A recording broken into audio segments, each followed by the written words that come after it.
Hello? Hello.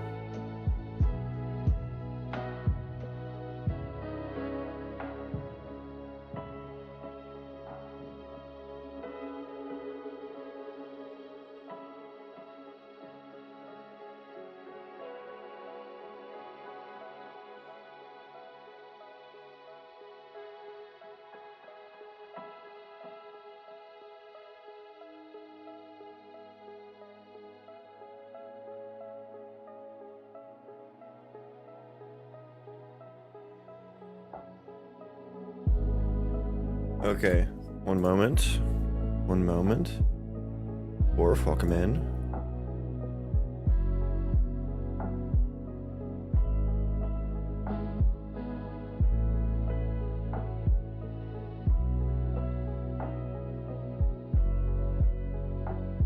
Okay, let me get set up here. Okay, we good?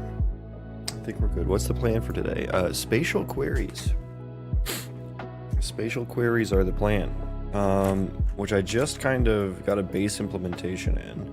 I have zero idea if it works, but my my targeting processor is what I was refactoring yesterday, and so that's quite unperformant still, despite the refactors, as is expected. As is expected. Now, I am trying to write, basically I'm trying to take my chunk processor that split the world into a grid and then assigned entities into each grid. I'm going to take that and I'm just going to put it like into the subsystem itself, the entity subsystem itself, so that I can do this for each in radius function directly. And this can be my like nested loop within my target processor. Collab, what? What do you think? Do you really want a game dev streamer's opinion on that? Like, do you really think I have anything to say about that that hasn't been said before? Let's focus on game dev, okay?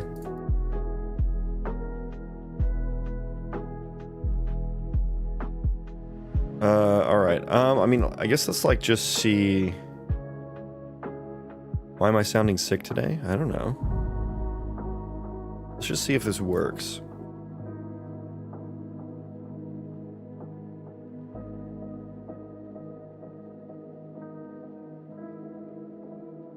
Okay, it's not working. Oh, because we're locking? Did I lock somewhere I shouldn't have been locking? Oh yeah, find archetypes for query. We're locking A. Yeah, I guess, do I need to lock here? Let's not lock here. Let's not lock here.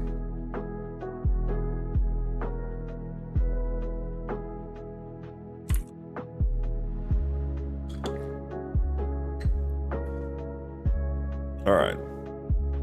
Yeah, I don't know that I need to do that because like the chunk or the yeah, I guess it's going to be the new location for my chunk processor. I should get rid of the old one, and I will eventually. But my chunk processor should just run on the game thread. Okay, cool. All right. I have no idea if it's chunking properly, chungussing properly.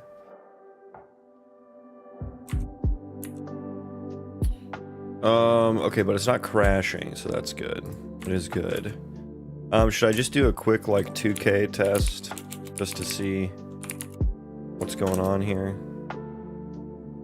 So I have the chunk size here now. Let's turn off target processor for now. Thank you, yes, yes.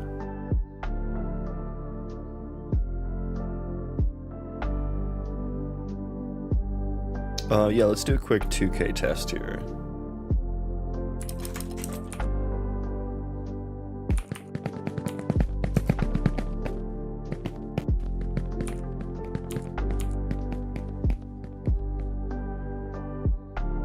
Spawning. We're spawning. Okay, there we go. Oh boy. Okay. Wait, why is this an issue?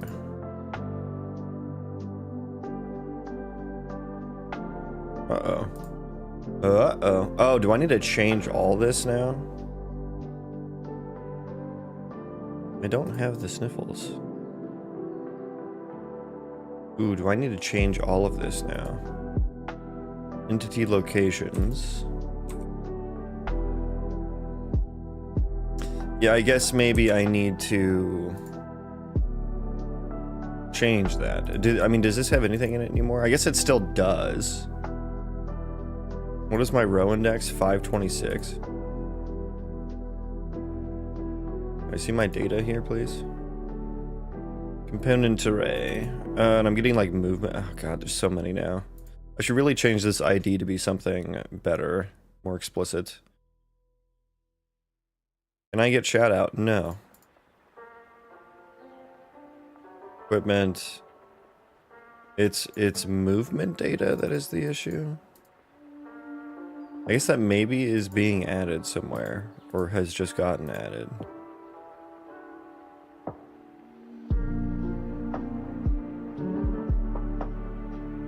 Okay, collab, last warning. Let's focus on game dev, okay?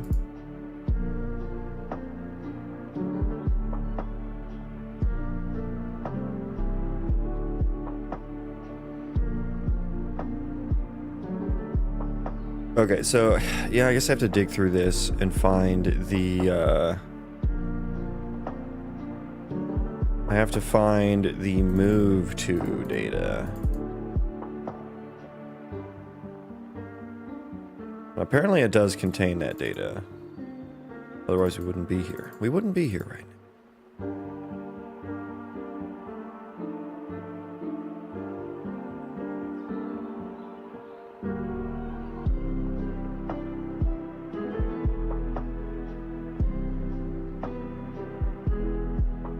Okay. Okay, we still haven't found it. There it is. Okay, move to data, and it was 526. And we have 526 items, so that is out of bounds. That would be out of bounds. Okay, so why did this happen? We're getting entity movement info from the velocity. So, like, we got here because it exists. No, we didn't. Because we're doing the ad hoc lookup here. But then how did we get here? Well, I guess how did we get a record?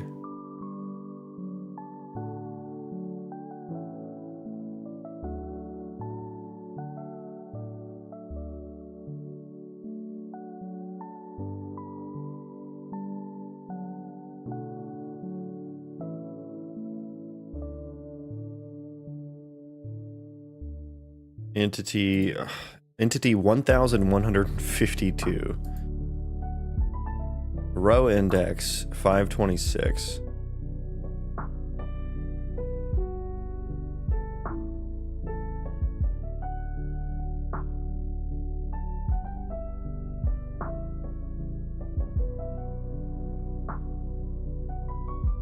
Yeah, why did we get here? And why would my chunk, my entity chunk changes have caused that? Add entity to spatial grid, update entity in spatial grid.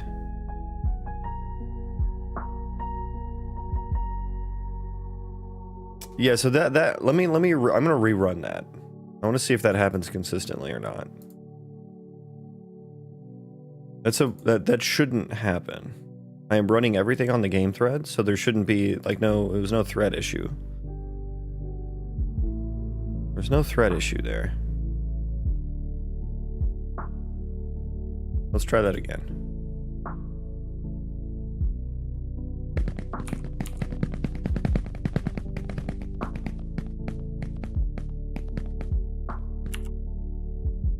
That's weird that happened, and I don't like that. I don't like that. Okay, it happened again. It happened again. Okay, hang on. Let me revert. I kind of want to revert these changes. Let's shelve these changes real quick. And let me quick peek here. Maybe let me look real quick here.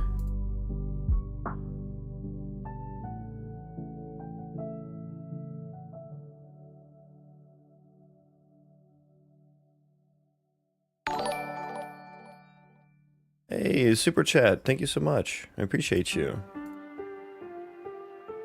Appreciate the support. And welcome in, Haley. Thank you.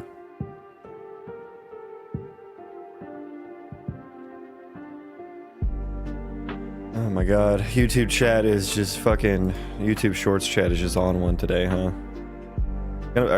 Is it gonna be one of those days, YouTube Shorts? Is it gonna be one of those days?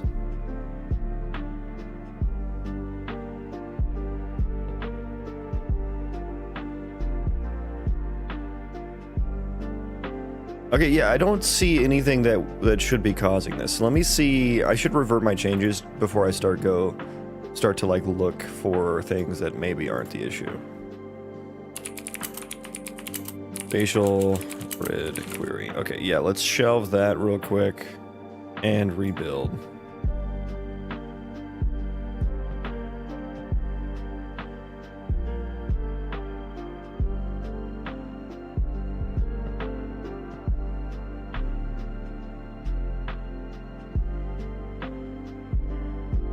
All right.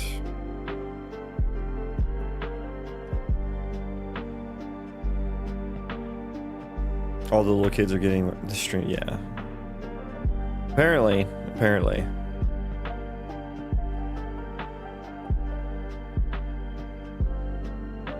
Okay, so I'm working on the ECS system today. Again, surprise, I know.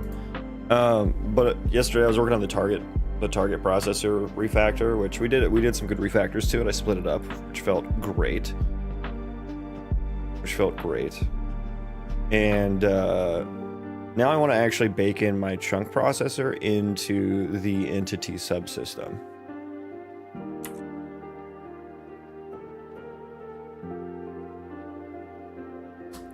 There is no one-line summary that exists.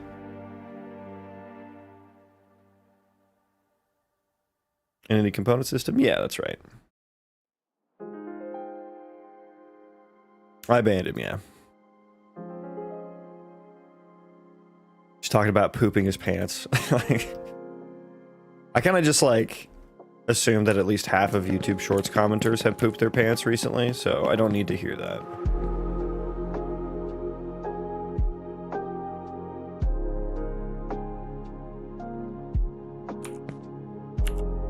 Okay, so this is an existing thing. Okay, well that's good to know. Well, shit.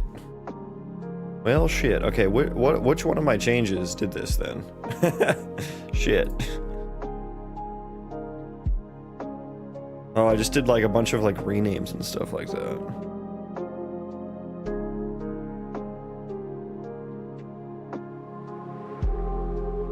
There's no way like me just like renaming stuff caused that. Right? I guess I did change some things to, I changed all of the entity parameters to const ref, or most of them. So I'm wondering if that's probably the only actual functional change that I made here. A lot of them were just renaming. Like this. And maybe I should revert those. Or try to as much as possible. I don't know why that would have caused that issue.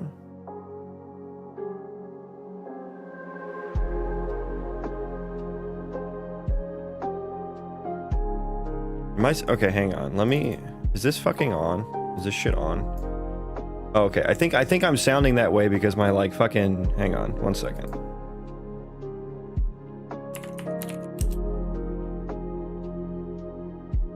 Okay, do I sound better now? Sorry, I had to turn on the pirate software voice modulator. That's why y'all thought I fucking sounded sick. That's funny. Yeah, okay, so here's a bunch of what I'm talking about as well.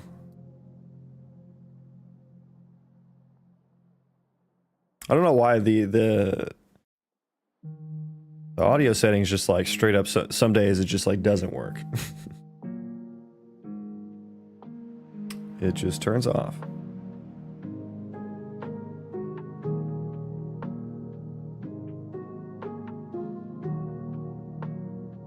Now you sound like, yeah, now I sound like my dad works at Blizzard, yeah. Okay, yeah, let's just like change all these back. Like, this is kind of a, this is really read-only? Do I have to do a read-only one? Ugh. I mean, maybe it's this one. Maybe it's just this one. Let's just change this one and see if it fixes it.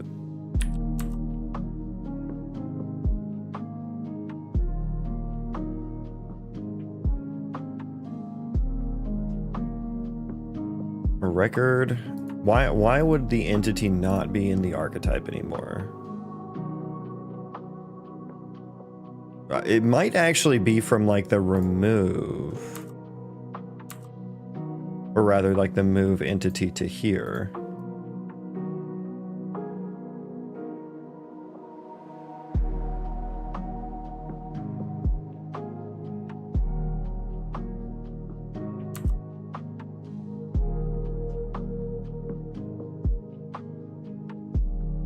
Move entity to here, we're doing a ref there. That, I feel like that's probably a sus spot as well.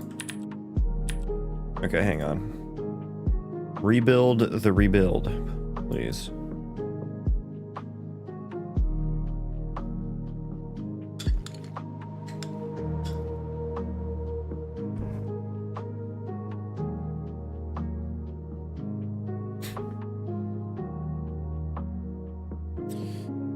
Why is YouTube stream so behind from Twitch stream? That's just, it's just how it goes, unfortunately. It's just how it goes.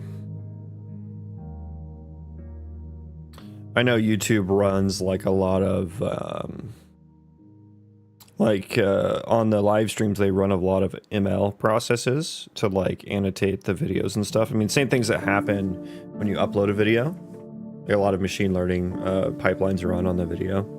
But for live streams, they have to run them constantly.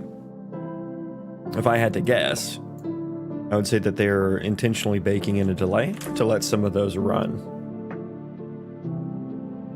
And if it's not intentional, then it's just like kind of what you have to deal with, you know?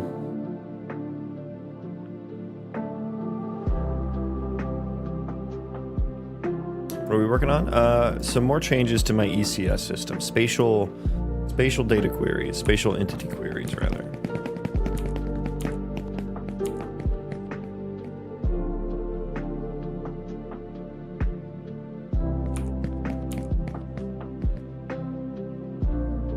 Nope, still issue. Still an issue. Why? Okay, so what else would I have changed?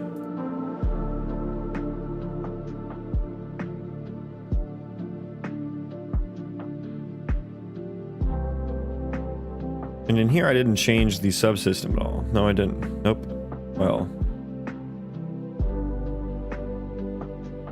that's just the archetype. Okay, yeah. So it has to be one of these like ref changes, right? It has to be. So Twitch has no safeguards, so no ML-based detection in real time. I mean, I don't know. I'm sure they do. I don't think they have as much as YouTube, though.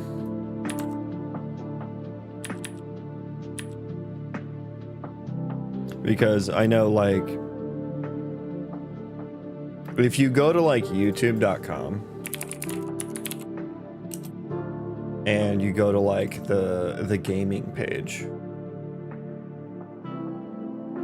So if you go here to like youtube.com/gaming, and then you can click like this, it says top live games.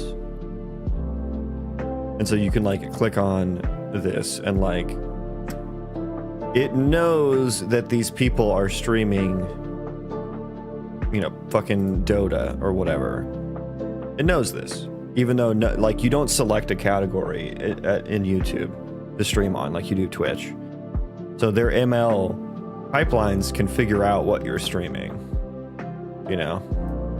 So, yeah, Twitch doesn't have, I don't think Twitch has the level that YouTube has, but I don't know. I don't know for sure.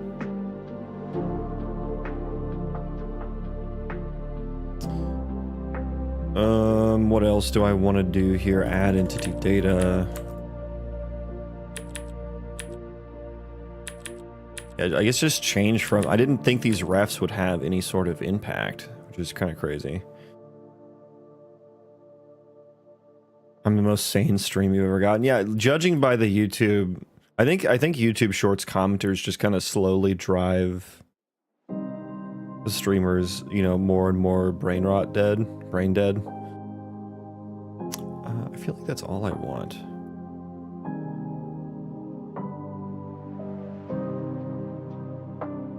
Okay, let's see.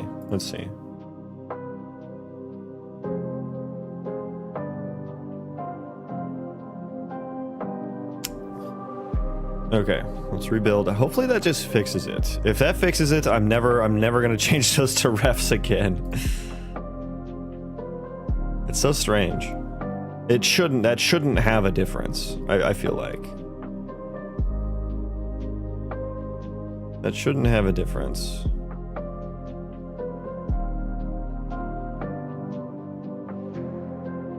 And if this isn't it, I sub. EY for sub.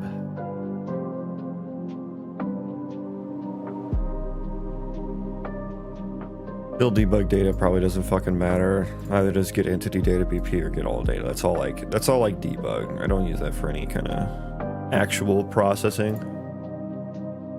Okay. We have rebuilt.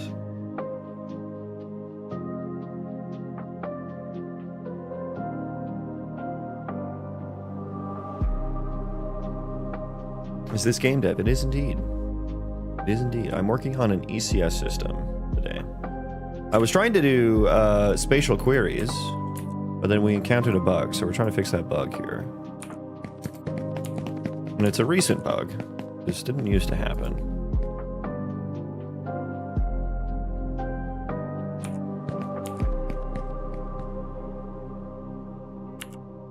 Okay, I think we're running fine now. So yeah, whatever I just changed. That's so interesting. So I kind of want to narrow that down a little bit more to learn, because it was happening. It's happening pretty consistently, actually. Destroy entity, I don't actually do that at all. So I wonder if it was add entity data.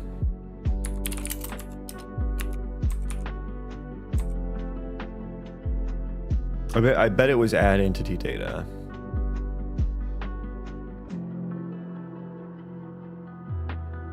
And this was from spawn. It happens on spawn. Yeah, that's spawn. Why does it look like Python? I don't know, because it doesn't look like Python at all. What about, I'm very curious. I am so curious to get into that mindset. What about this makes it look like Python? Python is snake cased, meaning it has underscores in between each word of a variable, function, or class name. Well, I guess everything but classes in Python. And everything here is Pascal cased. There are also pointers and references, which Python doesn't have. IDK. Yeah, I mean, I guess that's just par for the course. I guess that's just... Why does this look like Python? I don't know. Why does it? I don't know. That is the level of thought that gets put into a comment on YouTube Shorts. But let me actually put it back here and see what happens.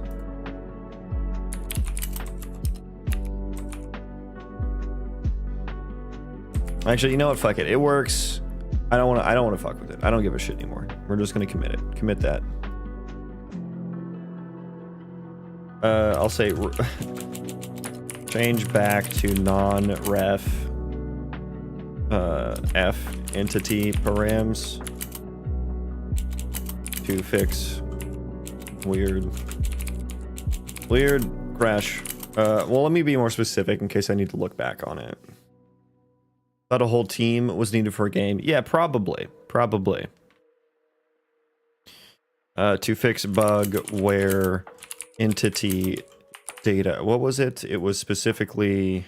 What now?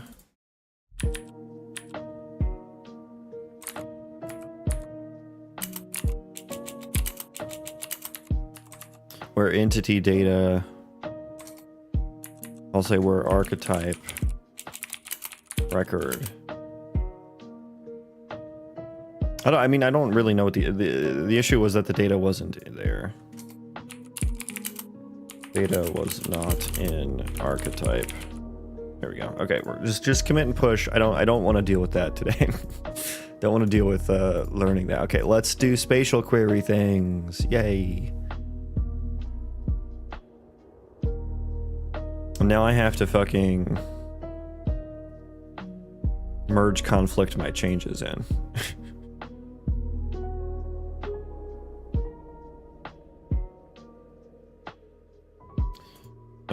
Const.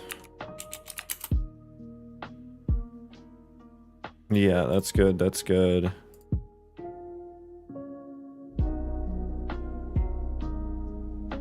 What did I do here? Oh yeah, we did the new. Okay, so just close both of those. I'll do it myself. I'll do it myself.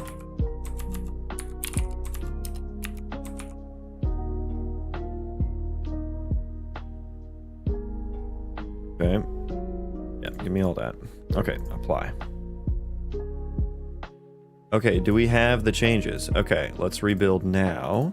Make sure it still works. We'll do a trace. We'll see how well or poorly it is running. I have no name for the game yet.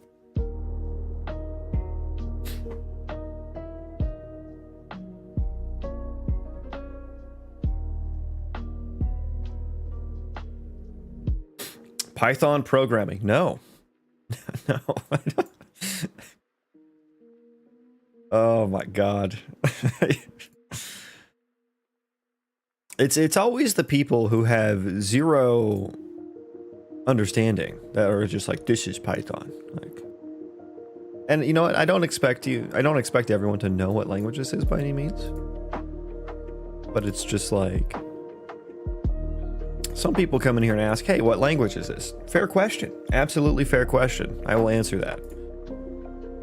And some people come in here, is this JavaScript? Like, no. Why would you think that?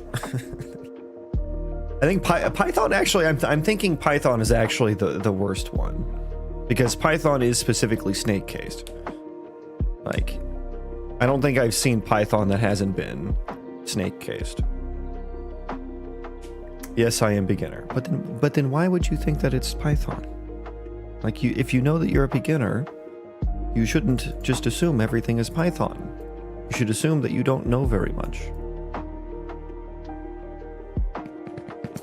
And it's fine to be a beginner. I'm happy to help you. I'm happy to show you the world of other programming languages. Python with brackets. Yeah, that's another thing. There's brackets all over the place. I didn't even think about that. And honestly, Python with brackets kind of makes me a little horny. That sounds, I would actually use Python a lot more if it had brackets. Or are those braces or brackets? I get them mixed up all the time.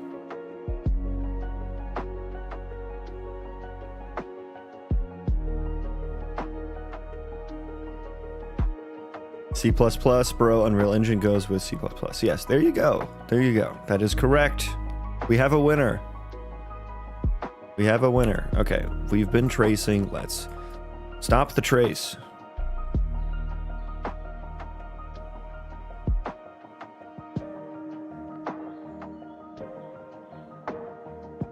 Show me what our frame looks like.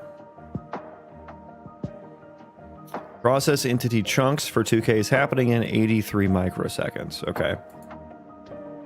That's pretty good. That's, I think, a little slower than process chunk or whatever, right? Process entity chunks. Is that what it was called? Yeah, process entity chunks.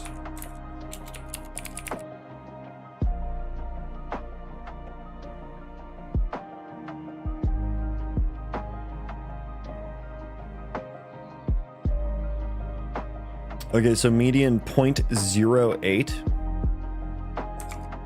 0.08 compared to what I want to check that in reference to the chunk processor. Which was, so it's actually, wow, it's actually slightly faster. Okay, let me look at chunk processor. Wow, it's actually slightly faster. Okay, even better. Even better. I just wanted it to be at least somewhat close. But I'll take faster any day. That's good news. Good news, everyone. Okay, let me show the game. I'll show the game. We're going to take a moment to talk about the game. You have a moment to talk about my game that doesn't have a name yet. Would you like to hear about it? New seed. What are we on? We are on 705, so let's go 706. Okay, so why am I talking about seeds? Because it's a procedurally generated world. That's why. Here it goes. Look at that. Look at that. Never thought a single person could do that. Yeah, there's a lot of indie game dev streamers, especially on Twitch. There's a lot of really talented people. So if this is the kind of thing that interests you, you can find a lot of other game dev streamers in the software and game development section on Twitch. And I can show you some of my favorites. I watch quite a few of them. A lot of really nice people. So my game is an RPG Colony Sim Roguelite with procedural destructible terrain. The destructible part isn't really working, it's just proof of concepted. I can deform terrain at runtime, it doesn't work very well and it's not very useful at the moment, so. I also have AI generated quests. And what else do I have? I've forgotten. I've only talked about it every fucking day that I stream. What else do I have here? What else do I want to mention? Oh, world map. There's the world map. This one's kind of lame, but this is a procedurally generated world map. All these different colors are different zones. It's a different zone or a different biome, right? And then the edges of all of these zones are like surrounded by mountains. And so what we saw on the map relates to what we're seeing here. So like here's the edge of the zone right here. And you can see how it changes. This zone over here is like different than this zone over here, right? Would you give the link after you're done? To what? A link to what? Yes, I am a game developer making a game. This is my game. The genre I'm going for is RPG Colony Sim Roguelite with procedural terrain and AI-generated quests. Part of my game, let's go to a new seed. For part of my game, I actually want to run the whole world, or at least have simulation on a very large scale, because I want the Colony Sim side of the game to be running at all times, whether you are there or not.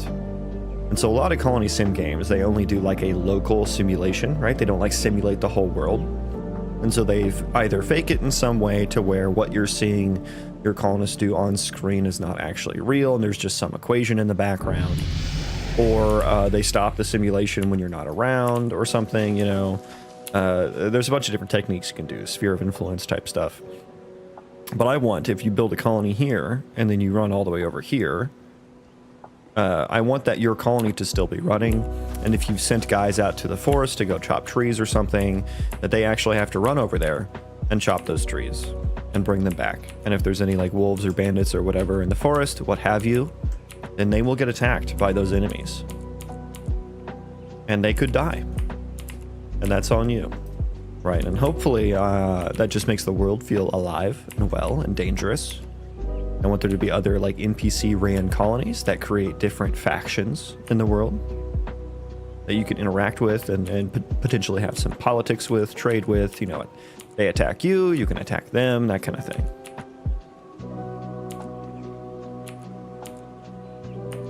How long did it take you to get good at game dev? Because I'm new to that field. I mean, that answer is different for everybody, but I mean, I don't know, like, define good, I don't know.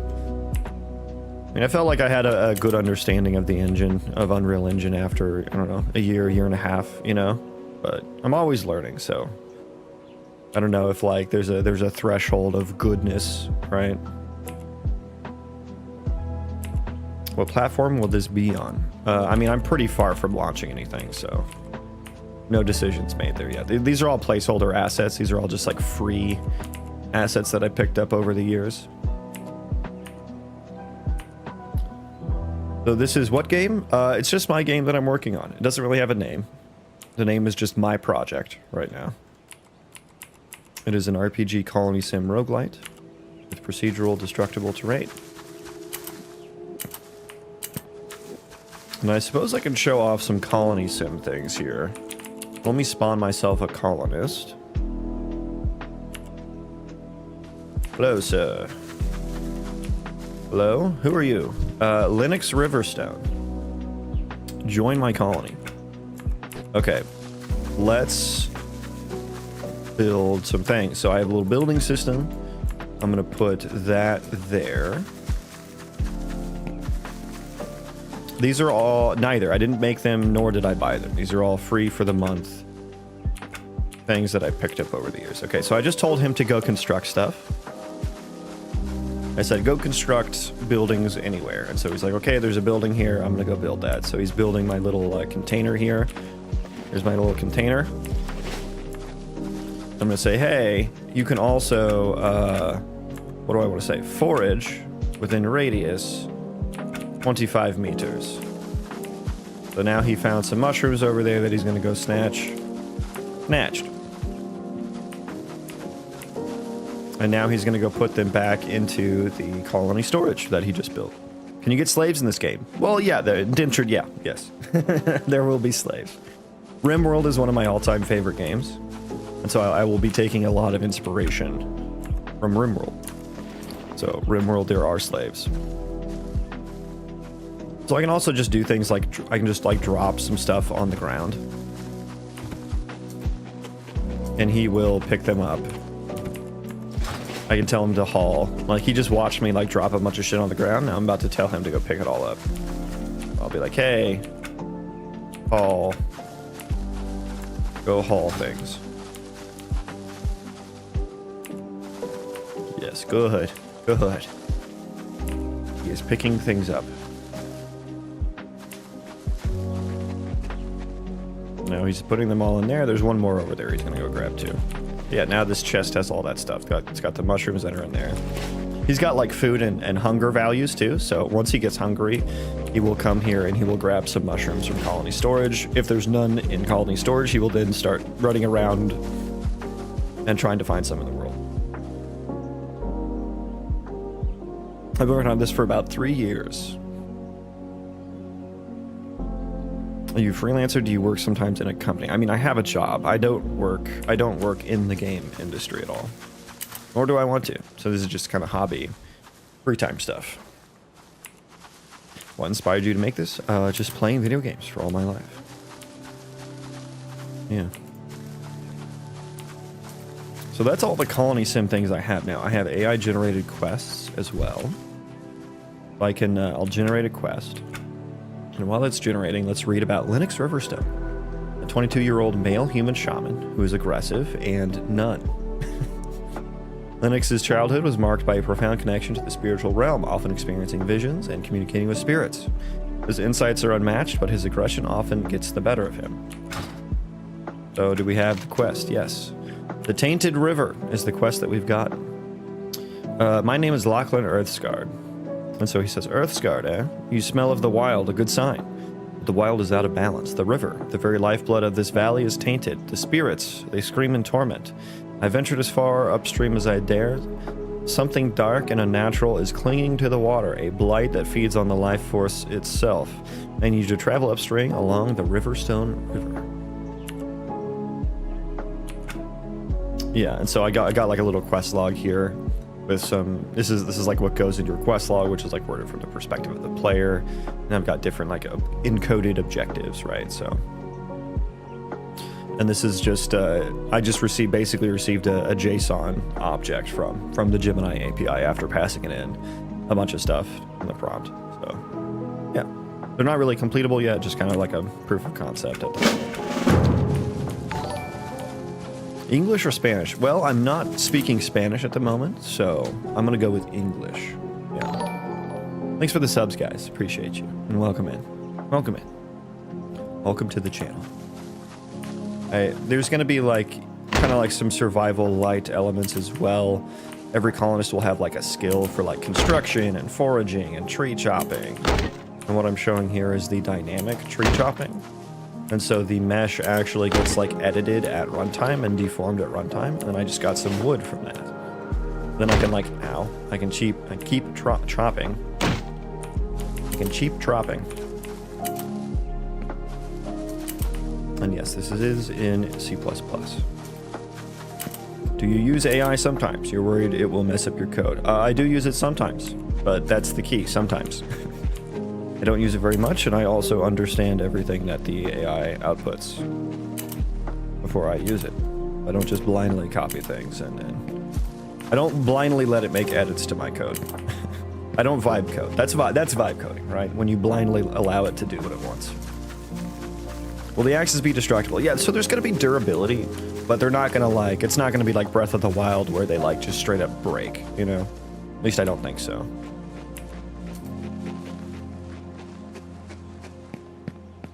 So I'm thinking that they will be repairable.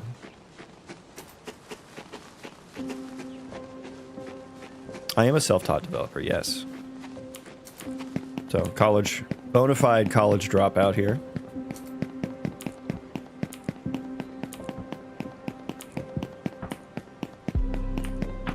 Eventually the axes will have like tree chopping stats, and then that plus your like logging level will subtract from like a tree's health level, you know, and then there will be higher level trees and stuff like that.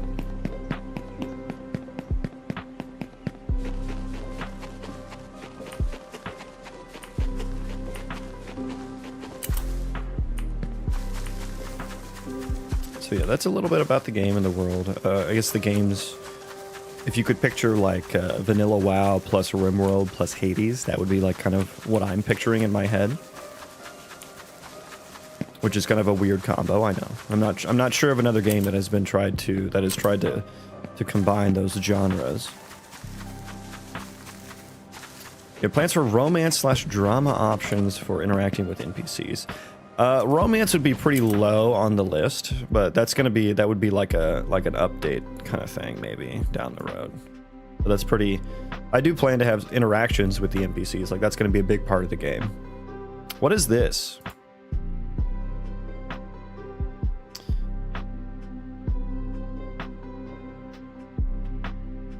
Execute interact on the interactable object, which is the treasure chest. Oh, he got hungry. Okay, so he's trying to interact with the chest now.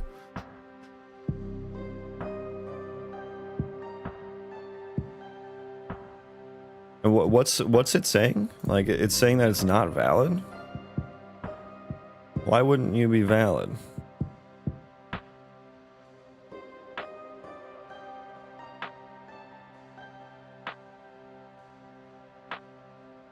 Why would you not be valid at that point?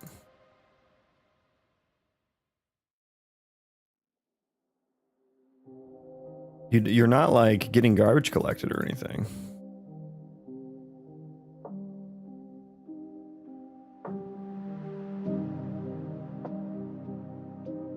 Okay, that's a new one.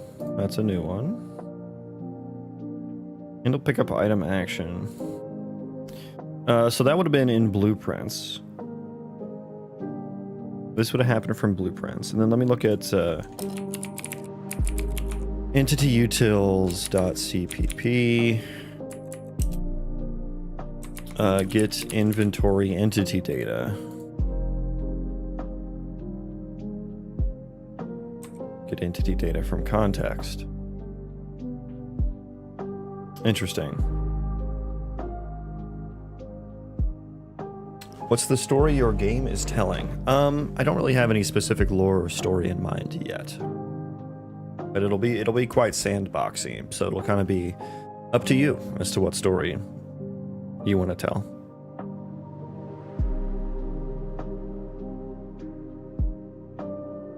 It would be nice if this could give me some insight as to what the issue is. Handle pickup action, perhaps? Okay, I guess maybe I should look at that blueprint. Let's look at that blueprint, which will be in the BP container.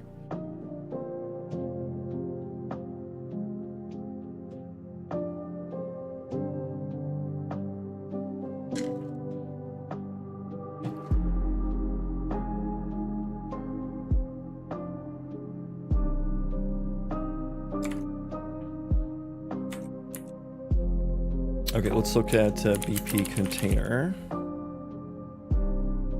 And it was in handle pickup action.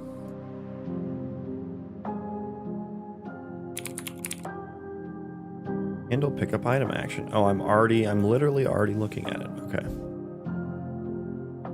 And it said something about getting inventory entity data. So I'm wondering if we got here and somehow the interacting object was null. Oh, this is probably an issue as well. I don't know why that was disconnected.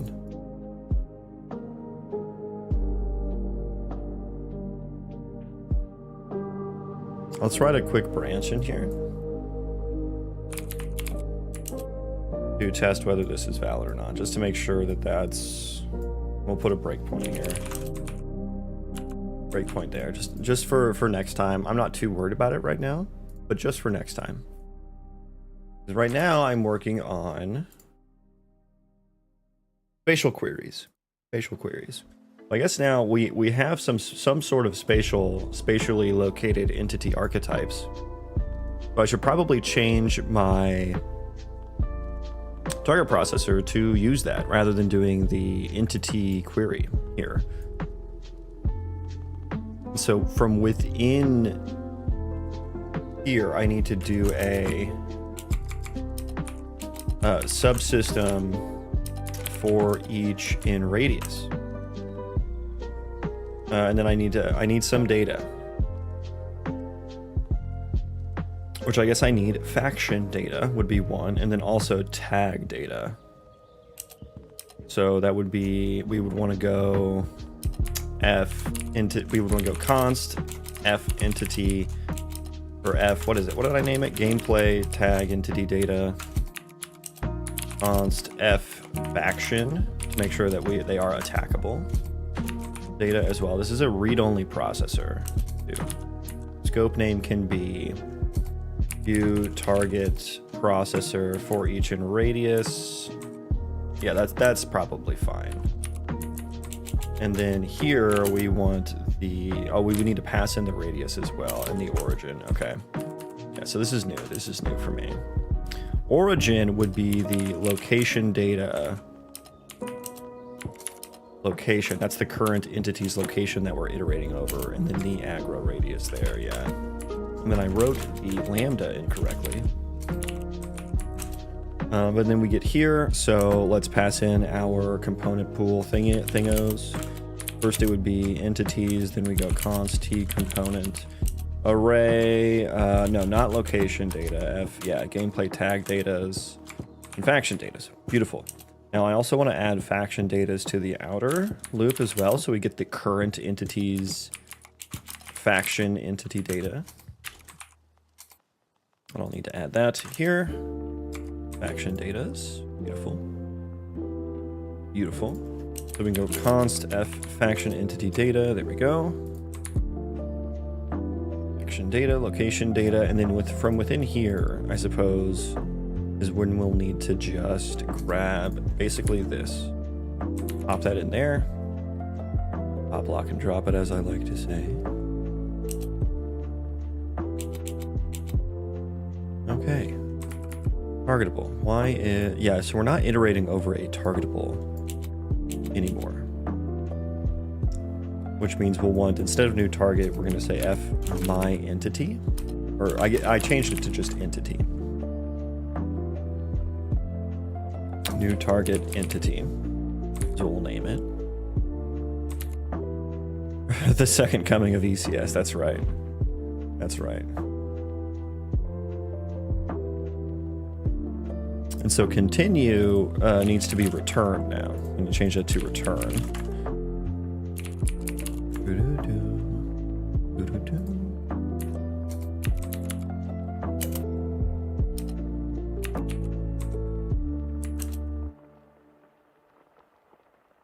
Targetable dot location. Yeah, so I guess I don't have the location, but I'm already doing the...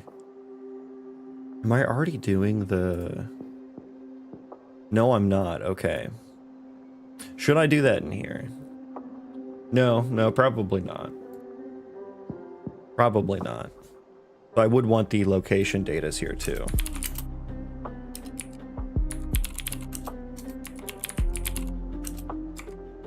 We would want those location data. There we go.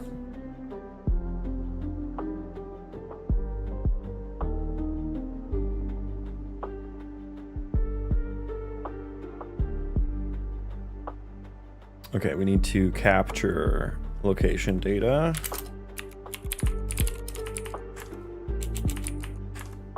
Okay. Targetable dot location. So we need the go f vector. This can be const ref. This is going to be target location. Location data is. I guess, are we passing in? I need to loop. I need to do the loop myself, I suppose. I forgot. I've forgotten. Okay, for... Yo, you almost had it there. Come on, AI. There we go. Thank you. Thank you. Okay, so new target entity. That's not going to be that. So we need to do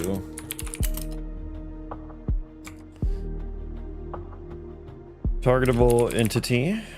If targetable entity equals self, we can skip target location. Aggro radius squared, we can pass that in. And then old dist squared as well. And we can pass in this. Tag data. Now, this is where we get to have some performance improvements. Yay. Tag data's at I. This is, call this target tag data. Nice. Okay.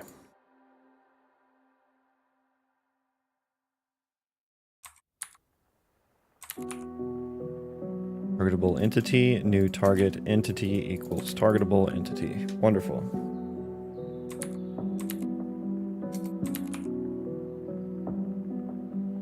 Okay, so now let's replace the faction data. Get aggro towards entity. So we're gonna do another one here. U faction world subsystem get aggro between factions.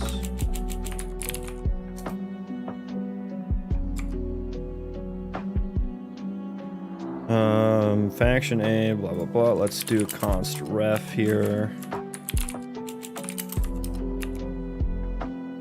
Don't need that.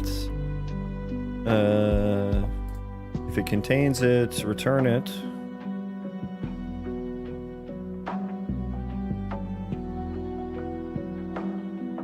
We can just do a find. So if auto aggro equals that thing, then we can just dereference it. Aggro. And default is just attack back. Attack back only. Okay, get aggro between factions. Let's create that declaration and make it static. Thank you. I'm sure we can make it blueprint pure. Why not? Get aggro between factions. So now let's like change the rest of these to like do this.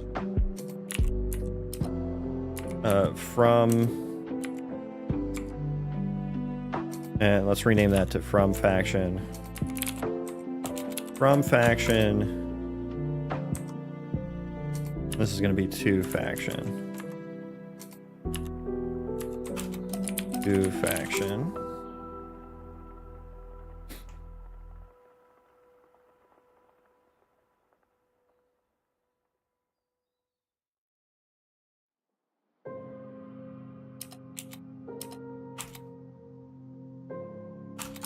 Did aggro between factions.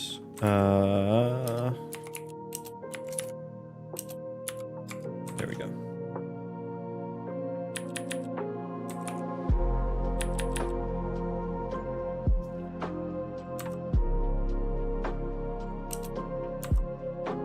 Okay, that's looking good. That's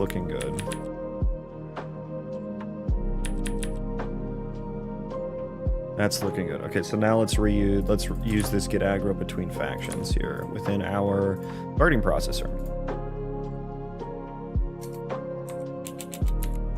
Get aggro between factions, and so now we need the. And I grabbed faction data. Faction data dot faction. We can pass in faction data. Capture into the capture args. And then this faction data. Why are you question result not used?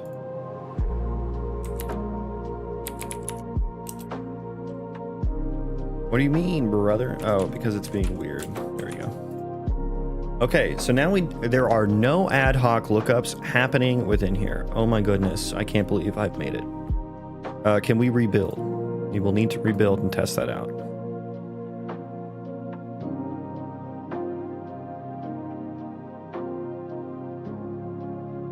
All of this just to make sure that they attack something when it comes in radius. And I guess I should probably, I think there's an early out that I can do here for if they don't have any faction that they initiate attack on.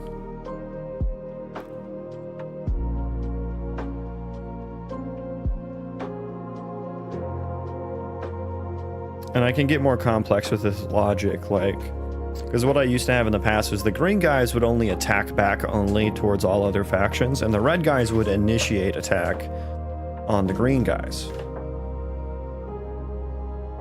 And what that meant is the red guys always killed them, because like the green guys would only ever attack when they got attacked, so they get like ganged up on. And so I can create some logic to like, hey, if someone in my faction is getting attacked near me, I should go help them. There could be some logic for that as well. Did I write some things out of order? Oh yes, I didn't add. No, actually that looks fine. Okay, so what is this saying to me?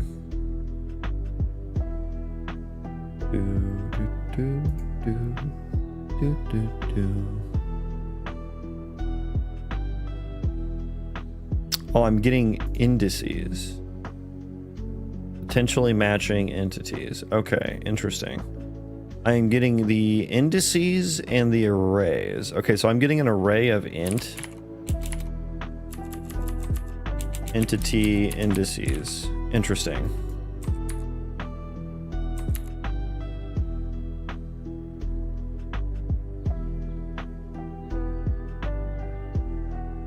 So if anything comes within a specific radius of an NPC, they will attack it. If their faction is set to initiate attack on that other faction. It's faction dependent.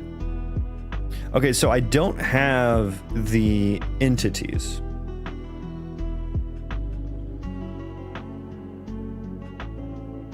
So I guess I need to just like do a check here. And oh, that needs to be, that was wrong.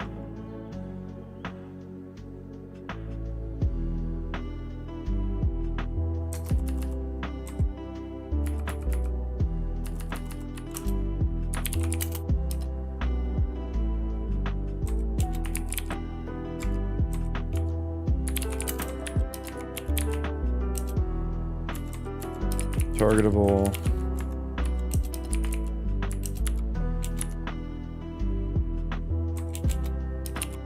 Location data is dot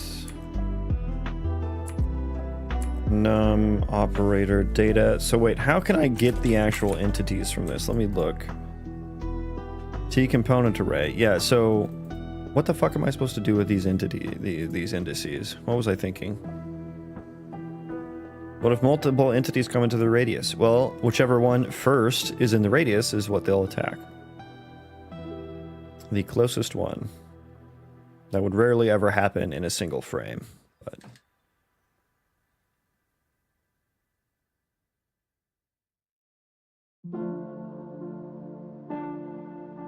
Okay, so I have these potentially matching entities. I get the indices.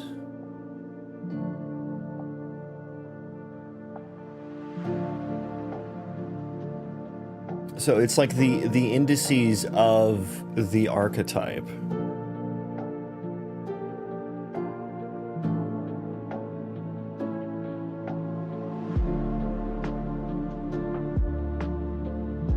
Yeah, so I don't think I have all the information I need here, especially if I need the entity itself.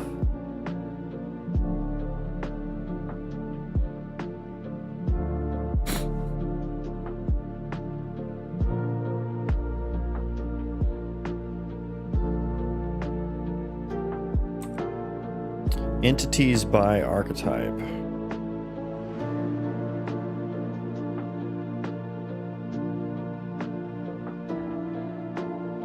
Suppose by stroke of luck 2 it reached into the radius at the same time. Yeah, it would get the closest one.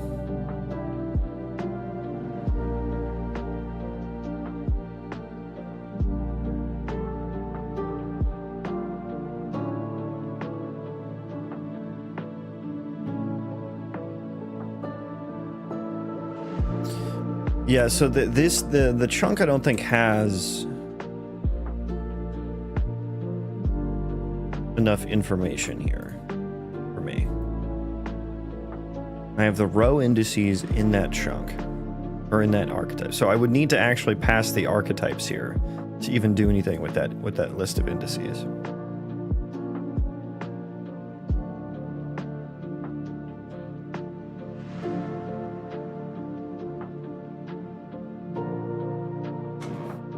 Okay, so I think I should probably store them a little bit differently. It would be nice to store the actual entity within the chunk. But I guess that would slow down the actual archetypal iteration, because then I would need to look at every single chunk.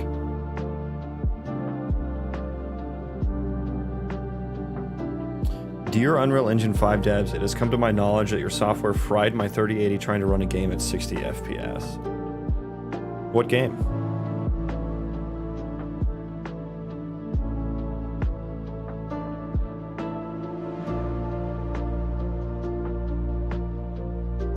Okay, so how do I want to handle this? How do I want to handle this?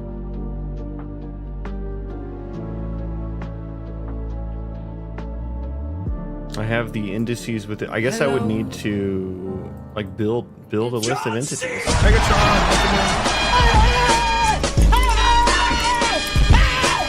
Why are you running? Thank you for the raid. Welcome in, everyone. Bill Common.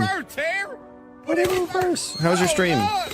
What were you working on? How did it go? Ladies and gentlemen, we got him. What the dog doing? What the dog doing? Thank you for the raid. I appreciate you. Yeah, how was your stream? And do you have anything you'd like to show off? And thank you for the raid once again. Welcome in, everyone. I'm working on fixing some things here. I'm working on fixing some things. And we need to change our architecture up a little bit, I think. This is not going to compile. I wish I was compiling. I could show the game. But for those who don't know, I'm Hydron. Hello. I am working on an RPG Colony Sim... Oh, okay, that build. Okay. I'm working on an RPG Colony Sim Roguelite with procedural destructible terrain, AI-generated quests, and I'm wanting to do like a full world simulation, like running all, you know, thousands and thousands of NPCs. And so I've been working on my ECS system recently. That's what we're working on. It was okay, worked a bit on everything, but I got basically nothing done. One of those days, I see. Passing out from mental exhaustion, so I'm gonna go throw myself in bed now. Well, I hope you enjoy your bed. That sounds wonderful. Lurk, nap, and good luck with your game, dude. Thank you, and thank you for the raid. And thank you everyone for hanging out. So here's my game. Let's take a peek at just one random seed. Of course, it's just an entirely flat ocean. Of course. And of course, it just crashed because I stopped it mid-generation. So ignore that. Act like you didn't see that. For my sake, please. Act like we didn't see that.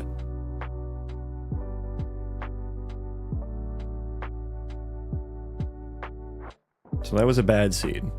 Right now my oceans are just completely flat terrain because I don't have water. I don't have water yet, so that's why that was a bad seed. We spawned in the middle of the ocean.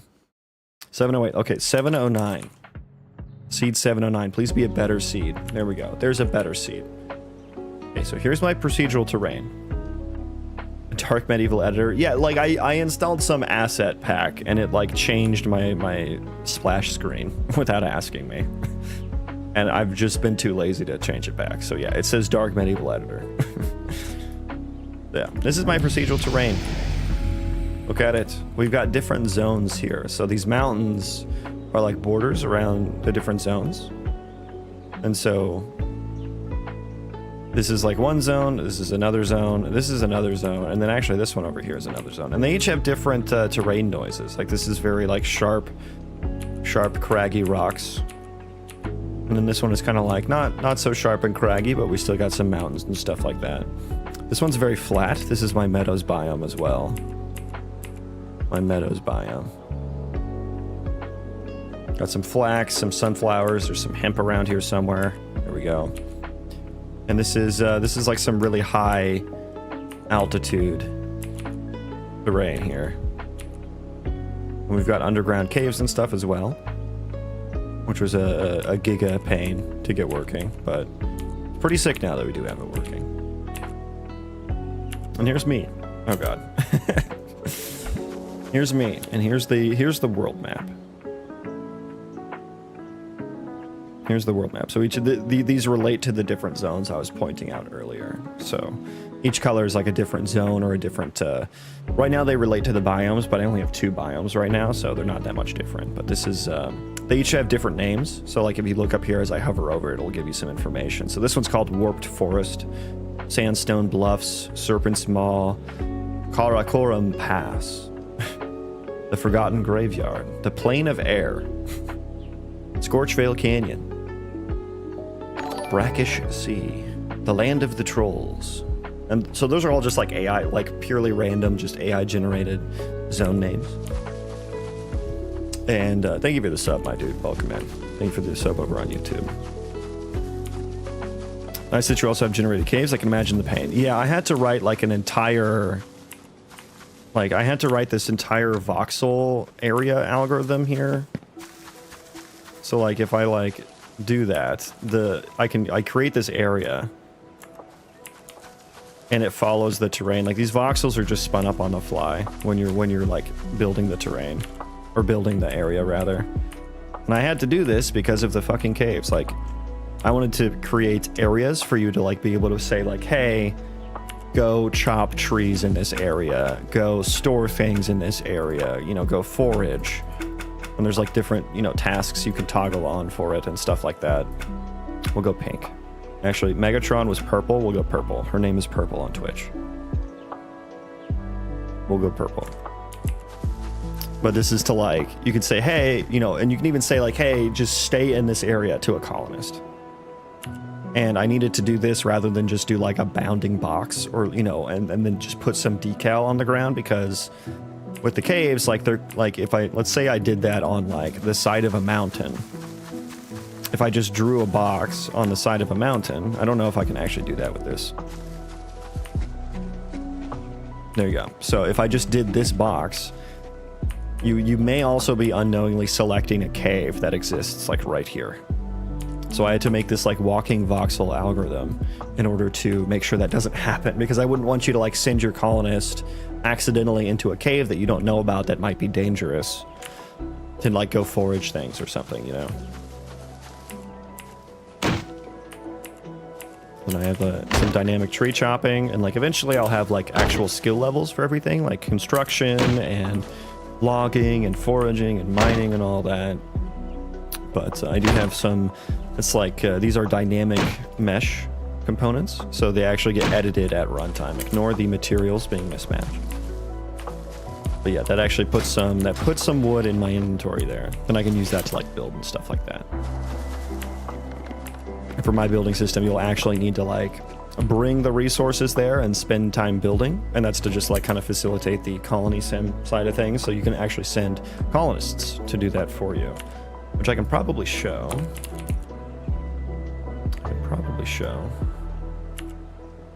Well, I guess I need to find him. I need to find... Sometimes it's kind of... Where did that guy spawn at? Where is 00 at? Wasn't it over here somewhere?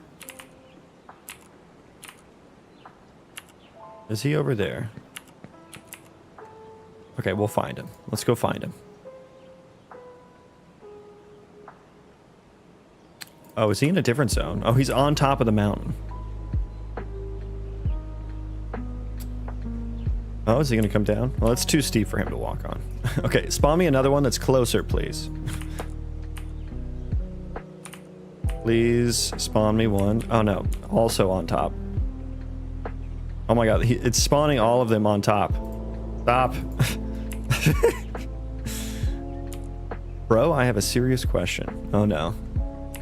Oh no. And what's really cool about the borders of these zones and stuff, because like I create intentional breaks in the mountains procedurally, so that's what these white dots are. Those are the actual like entrances into each zone. And so from this red zone to this green zone, there's not actually an entrance, but sometimes you can find, where was it that I just saw that? Like a cave over here. So let's go over there. And it's just like, this is just like a purely random cave that got spawned, that got generated. And then it will actually be able to lead us into the other zone. And thank you for the follow, my dude. Thank you. Appreciate you. Appreciate you. So here's that like random cave, but then you can actually like walk over to the other zone. And like you could dig through the mountain, that would take a while. Or you could build up the mountain and then back down like some stairs or something. But then yeah, it kind of opens up into like this new zone that hopefully will be a different biome and be like super interesting and stuff. Can we change or replace a video that we've uploaded on YouTube without resetting the views or likes? I mean, I think you can do some things on it. I mean, you'll just have to see, that by editing the video. I think you can do things like change the title and stuff. Can I get up here, please? Nice. Okay. Here are my colonists. Is there anything to do up here? Okay, so I could say something like, hey, join my colony. I could say, let's build like a little container there. Sir. I'll say, hey, go construct things. So he'll go over here and he can construct the building for me. And I might be able to say something like, hey, storage within a radius. So he's going to pick up these little mushrooms that are here and then put them in the colony storage. So now they're there.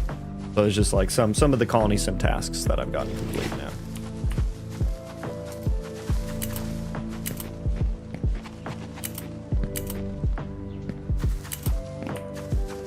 Yeah, let's keep chat focused on non-political things, on, you know, gaming, game dev, or programming and stuff like that.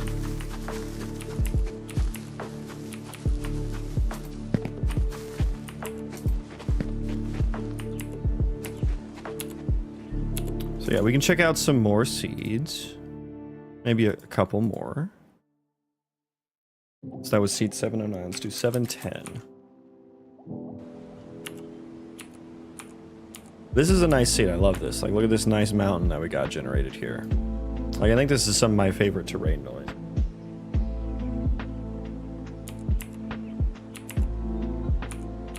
because it's all each zone has like its own set of noise parameters, so they generate differently, and then they kind of end up blending together.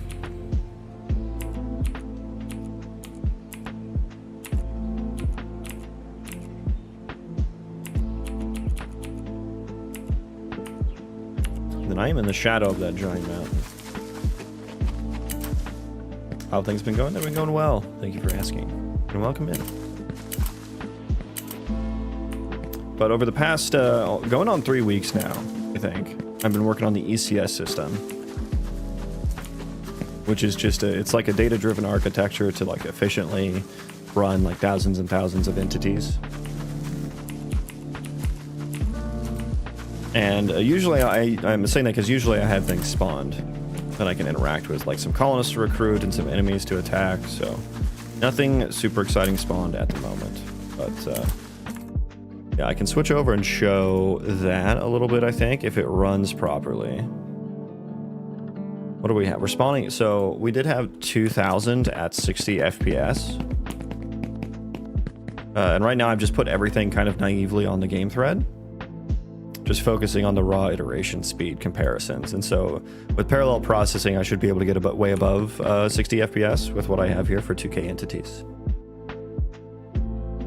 But yeah, this is 2000 entities spawned here.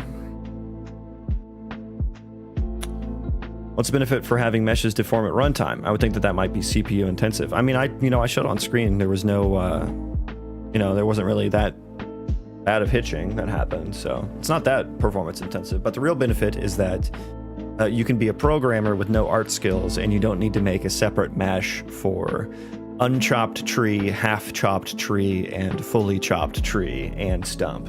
that's the real benefit and why I did it. So I'm not an artist and I can't make my own assets. Worked with ECS and Unity before, more complicated, but so much nicer. Yeah, I'm making my own because like Unreal Engine has a built-in one called Mass, but I found it like really difficult to work with. And it was really complex.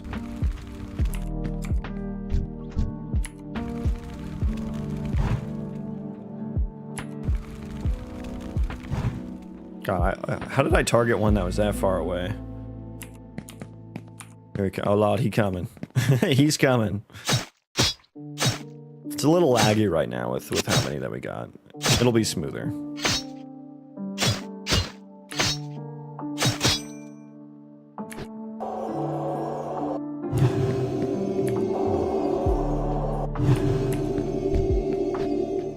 So yeah, a little bit of combat there too. And so what I'm working on now is I have a targeting processor that handles, it's kind of like aggro radius is what it handles, but it's really, really unperformant because I have to do basically a nested loop over entities. And so I'm writing in spatial queries into my subsystem. And so I have some things running that kind of split the world into a grid, and then it assigns entities into different grids. And then that way I only need to iterate over local entities rather than every entity in the whole world. That's what I'm working on right now.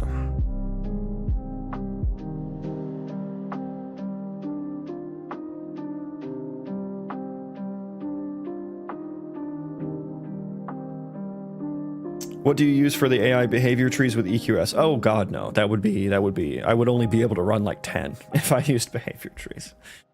I started there in my game dev journey, but I use state trees that I tick on the background thread so that the state trees run as a part of my ECS system.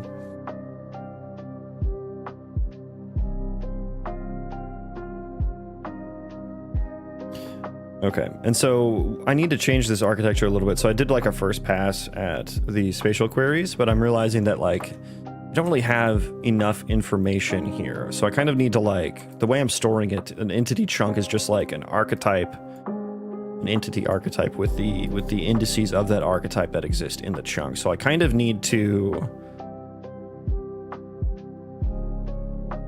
yeah, I kind of need to pack that into some data, which is going to have overhead to it. I either do that or I have to pass the archetypes into the function. Let's just say I had an archetype, so like F archetype. Let's just say I had an archetype. If I had one.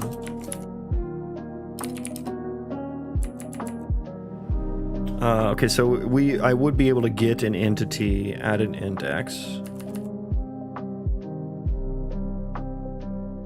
But then I would need to get the particular component array, the typed component array. So we would do something like, you know, f location entity data.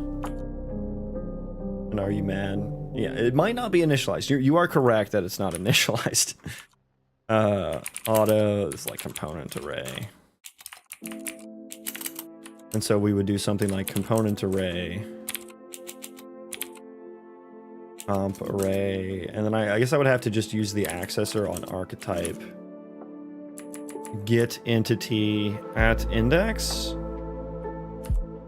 Get entities.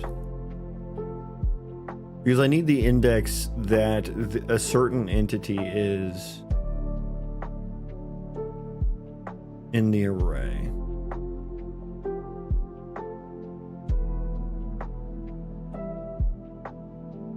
But I guess this set of entities, so I guess I just iterate over I would need to do it in here. So I iterate over the entity indices, and it would be like that, I think.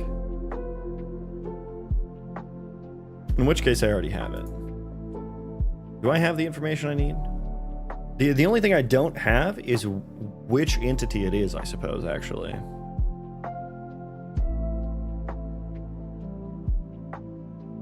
Which entity this is. So if I had the archetype, should I make this just like a T pair? What is the pair here? Archetype pointer to right to the index would be the row index. But yeah, I guess I would just want to put the entity itself in here as well. But like I don't iterate over that.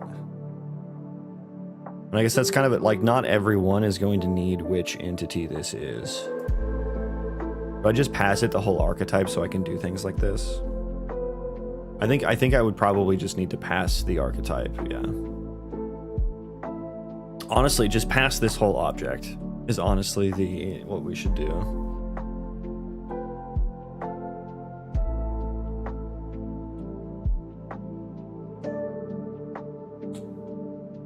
Archetype and indices. But then that way I can get I need to pass the archetype. So we do need to say which data we require up front to make sure we're only getting past the proper archetypes. But then what we get here, I think I'm going to make archetypes. And that can be const ref, I believe. I think that's what we should just pass in there. So func, all of this.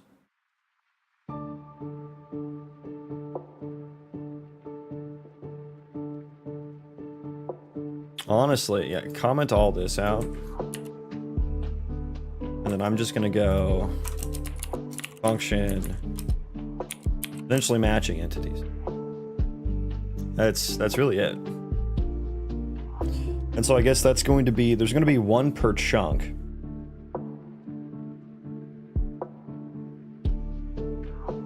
One per chunk.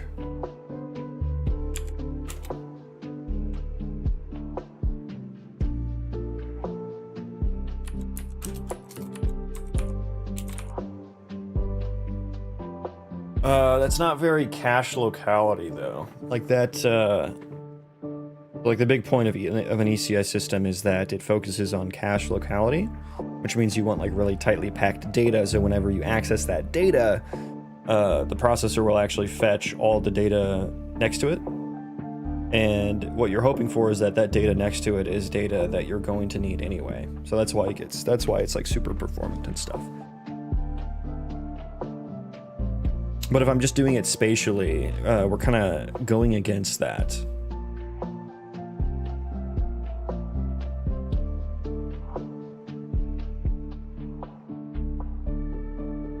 But how, I mean, I would have to store the archetype in the terrain chunks in order to have cache locality in that situation.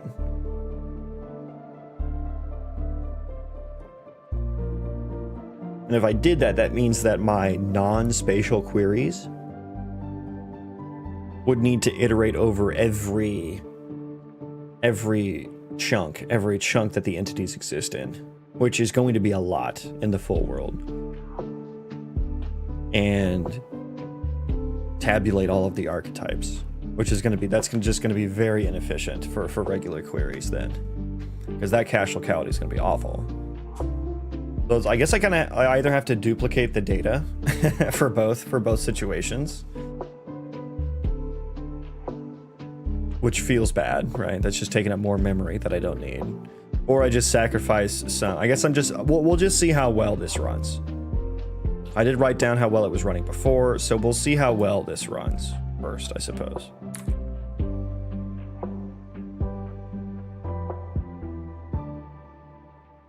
Okay, so archetypes. Let's do... give me this. Archetype indices in archetypes. Isn't that how you do that? How do you use the unpack?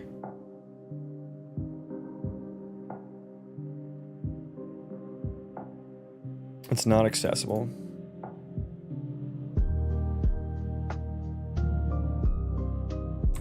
Coding for long is boring. Maybe to you. I really enjoy this though. This is my passion. How do you do this? How do you do structured bindings? Let me look at C++ structured binding. I just need an example.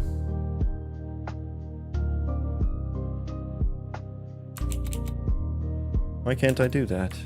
Oh dear, what did I press?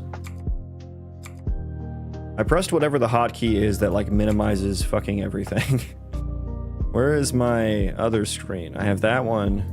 That's over there. I don't care about that one. Okay, up here. There it is. This is what I'm doing though. Why can't I structured binding this? Key and value. Structured binding T-pair. Unreal Engine. Just show me an example. That's okay. That's what I'm fucking doing. And it's giving me...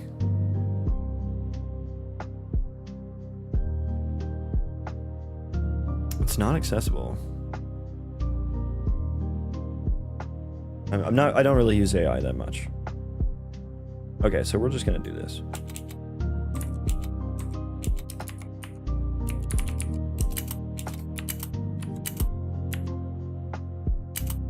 Oh, right, I need to be... Oh, I'm fucking dumb. Yeah, I need to iterate over it. Okay, that's why. That's fucking why.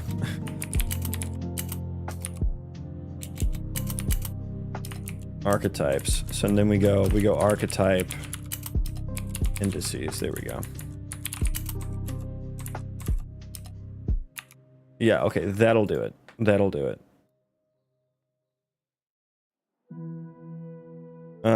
Archetype.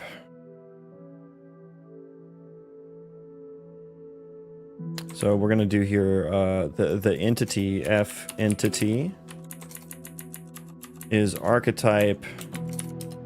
Well, I guess I need to do another for each here. Oh my god. Yeah, for indices.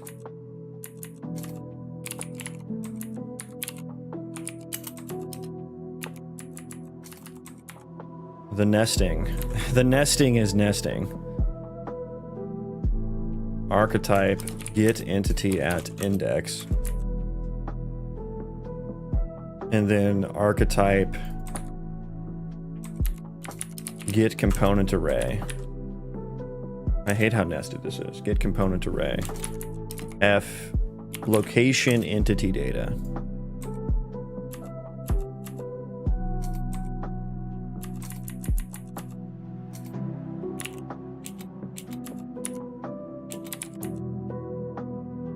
And then it would be at index, right? It would be at the same index. Get component array, T component array. It has an accessor on it though, right? Oh, but it's a pointer, right? So I can't do like pointer accessor. I would have to deref the pointer, I suppose. I wish you could do a pointer accessor. There we go. Now we have the information. That's such an ugly syntax.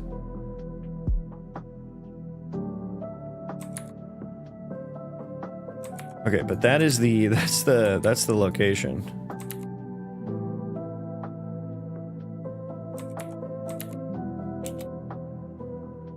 And I think we can safely dereference that because we've verified that this archetype we're getting passed has all the data that we need. So I need to do the same thing with tag data here. And so this needs to be, we'll call this tag targetable tag data, gameplay tag entity data, targetable tag data.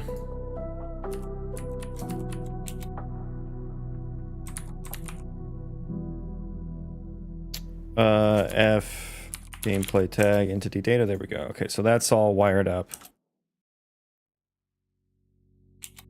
And then we need the faction datas as well.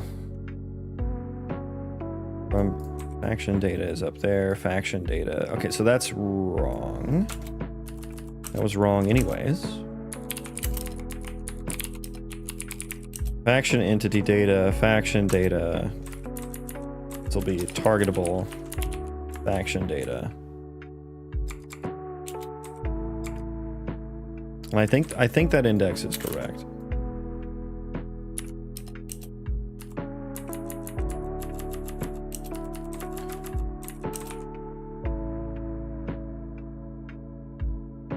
And so the index of this entity, index to entity map, component types,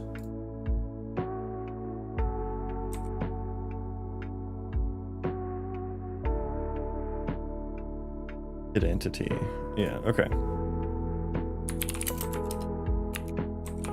And so the type constructors are like statements in CPP.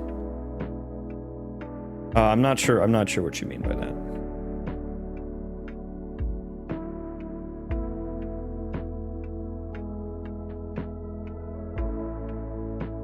Okay, does that compile?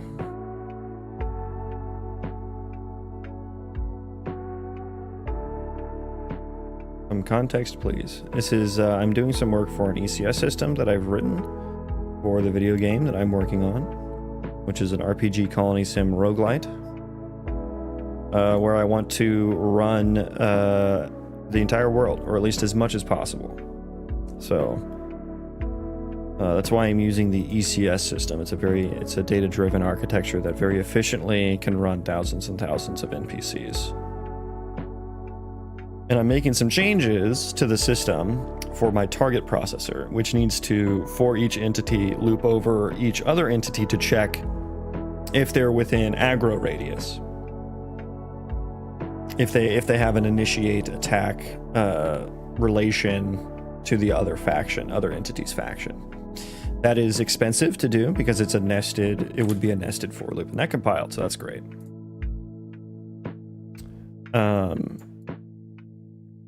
So that would be a nested for loop. So what I'm trying to do is actually store my entities spatially in like a grid, a 3D grid. So that way I only need to iterate over the local ones.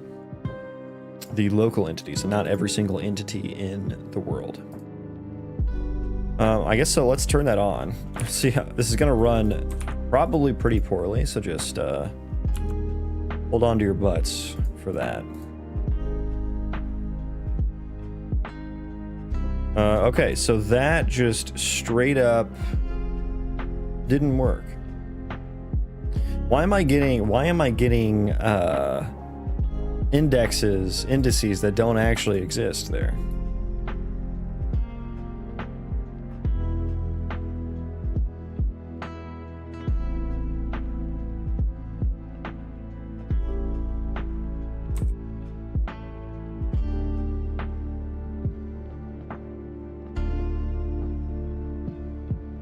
So for each entities by archetype,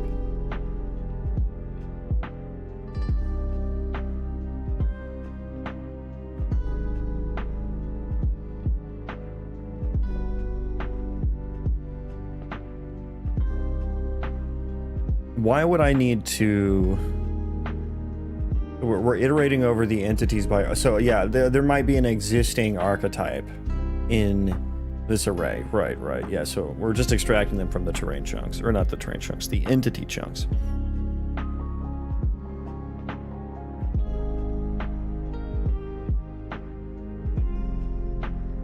So yeah, why is there pair.value, component types, archetype type, or what is pair here? Entities by archetype. Yeah, so why is there an index in there that doesn't actually... Okay, so I'm probably not updating my chunks properly when archetypes change.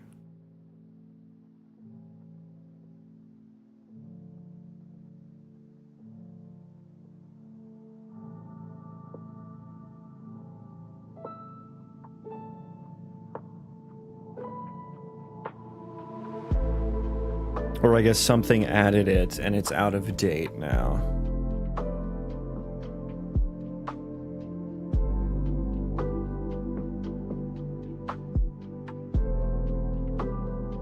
Okay, so I should probably move...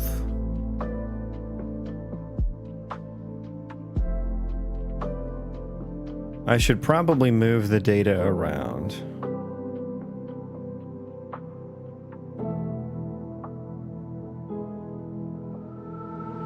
Oh, that's gonna be so annoying. Okay, so I think what's happening is like...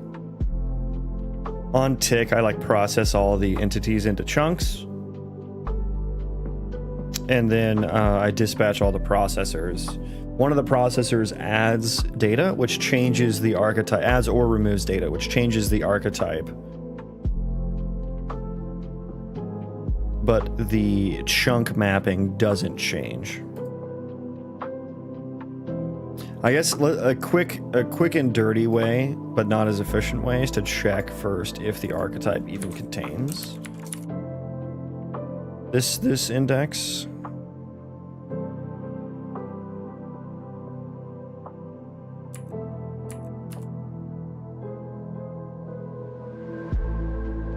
But it could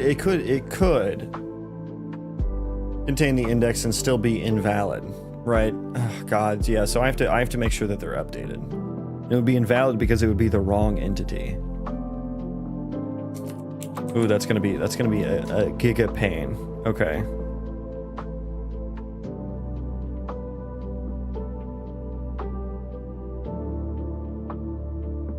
So in JS or Python, you would have a class wrapper to say convert int to string. I see in PP you're doing float 8. I mean, you wouldn't need a class for that in JavaScript or Python. That would just be a function. I'm not sure how new to programming you are, but you would just need a function for that.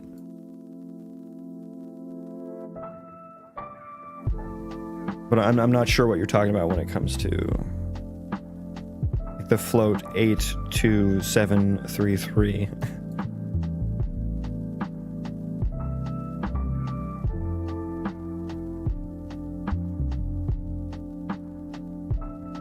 So yeah, but I need to make sure that the chunks get updated anytime entity is added or removed. So honestly, that's just a part of the add and remove process. And then I also need to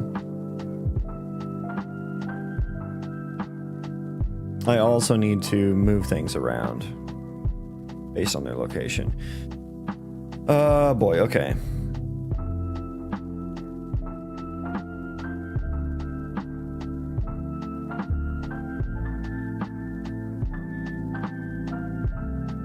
String and float is a class in Python or JavaScript. I mean, the data types you're talking about. And sure, those data types can have constructors that have implicit conversions that do the implicit conversion for you, but usually a function is what does a conversion in most languages.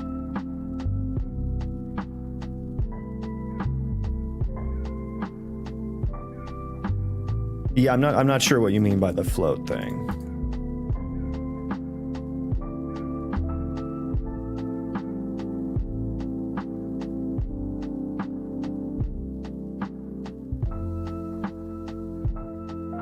Okay, so update entity in spatial grid. Let me see how I'm using this already. Entity record location. Do I remove here if current chunk chord not equal to new chunk chord? Yeah, so maybe we can just do this. Anytime entity to chunk map find entity. Yeah, I guess that's the thing that needs to change.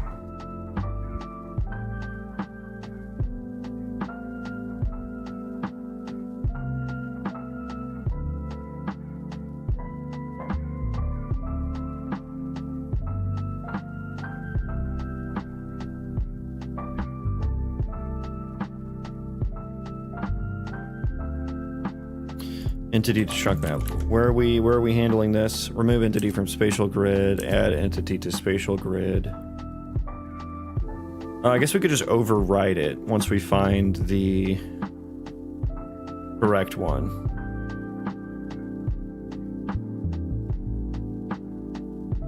Update entity in spatial grid.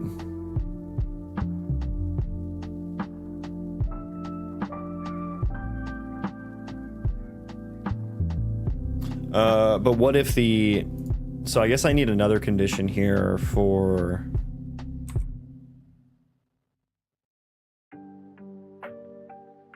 Or just move the data direct. Yeah, I can just like... I mean, this kind of just moves it already. But I guess if we're going to remove and re-add it anyways... If the chunk hasn't changed, do nothing. Yeah, I think I probably need an else here. Else if... Potentially... This is C++. So the archetype... Well, hang on. Let me figure out how I'm going to call this first. So update entity in spatial grid. I think this is the function that I would want to call whenever add entity data gets done. This probably needs to happen at the end here. Destination archetype, new index, location. Yeah, I guess I don't have the location. Can I get the old location? Like, we don't store the location, do we? I mean, can I make one where we assume the location hasn't changed? I feel like I should just make another one of these where we assume the location isn't changed.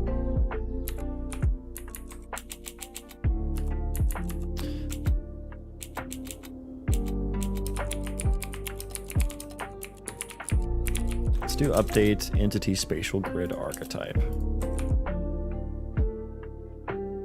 This is indeed game development. Update entity spatial grid archetype.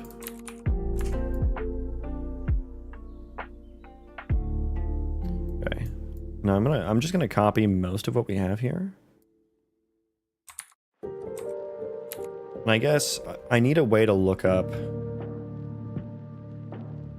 entity to chunk map, spatial grid. We have the archetype chunk. I guess if given an entity, and I guess I have the destination archetype. I also have the. I should probably pass in the source archetype as well.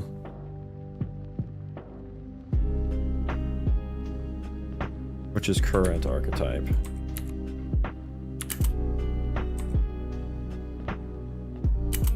So const f archetype. Maybe just f archetype. Old archetype. Old archetype.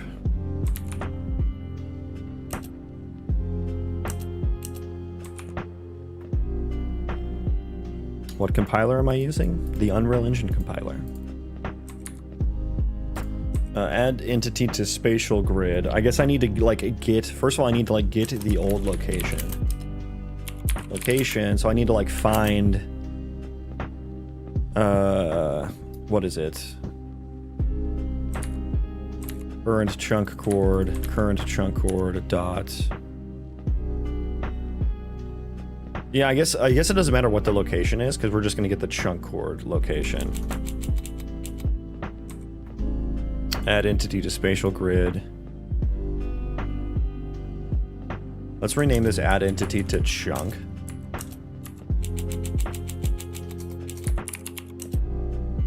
And then this is going to pass in a chunk board.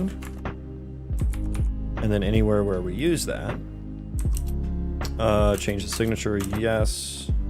And we would want to do new chunk cord. Well, we already have the new chunk cord here. Perfect. So that's even better.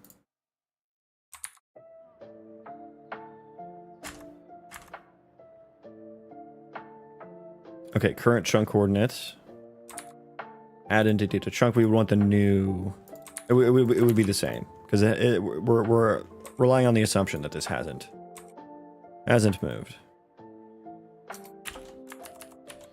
If there is no current chunk cord, it hasn't processed yet, and we can return. I'll say new entity has not been partitioned yet. So just return and skip. And so we want to remove the entity from the spatial grid. We can do that.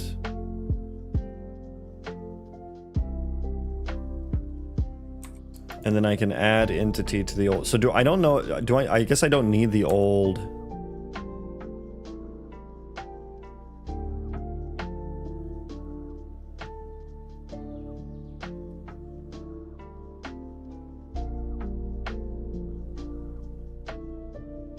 I guess I don't need the old one because I'm going to remove it from the old. I'm going to remove it from the chunk. And then I'm going to re-add it with a different record.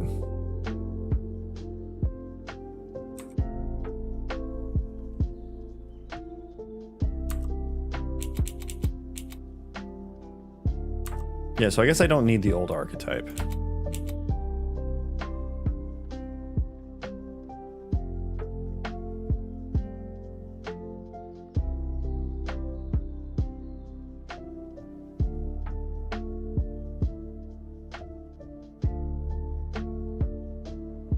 And the current chunk coordinate.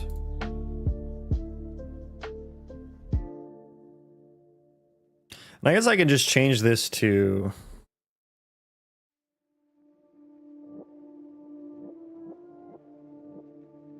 I could just change. I mean, I guess the only thing is like old archetype and new archetype. Yeah, so this is specifically for an archetype change. Okay. Did I already invoke that somewhere? Okay, yeah, there. So go there. So that should be for same for remove entity data as well, which is wait, where's remove entity data? We have this add entity data. That's for spawning. Oh, I guess I need to fucking do this for the templated versions too. Oh, but that just calls the underlying. Okay, that's fine. Okay, now here's where I need to do it again. Okay, so I can just put that at the bottom and I think we're fine.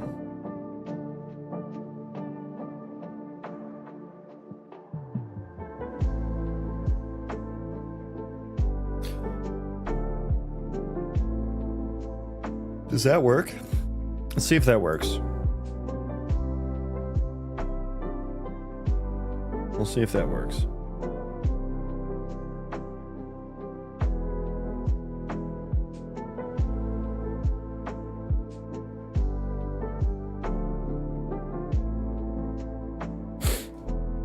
What am I building? Video game, RPG, Colony Sim Roguelite, procedural terrain. I'm working on the ECS system now. I've been refactoring it. Had it for a while. I've had it for like a year at least, but I'm refactoring it over the past 3 weeks now, so that we can eke out every little bit of juice, of performance juice from it. Right now I'm working on spatial queries. I have an archetypal query system. But now I also need a spatial archetypal query system as well. Which is kind of disgusting to keep track of. Okay, we have built.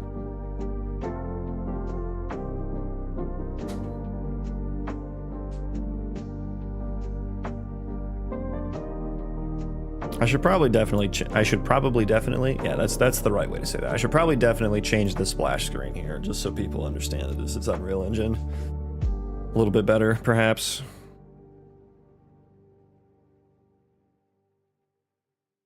I guess let's just run it. See if it crashes. It does immediately. It does pretty immediately.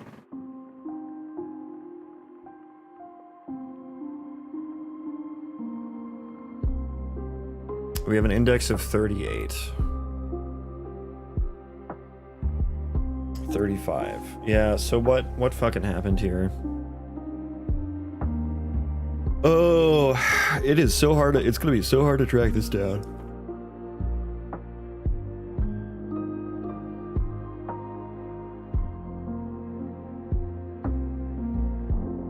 Would that not have put it into the right archetype?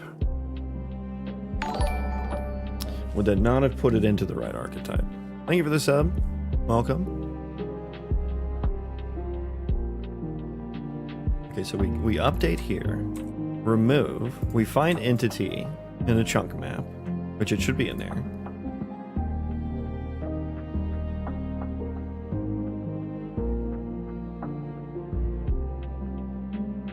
Spatial grid. We find the chunk. And we find the record. We remove at record row index. Oh, is that, wait, hang on. Is that what I need to do? Wait, what index am I getting here? Hang on. Maybe I'm iterating over the wrong fucking thing here. Row index. Right?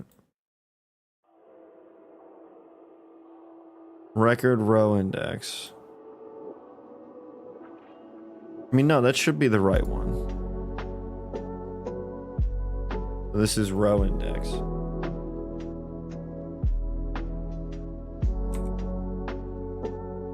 Yeah, I'm not sure what people expect a fucking hobby game dev streamer to say. Like, why would you want my take on that? Haven't you heard enough? Like, what would I say that hasn't already been said? I don't know. I think people on the internet just kind of...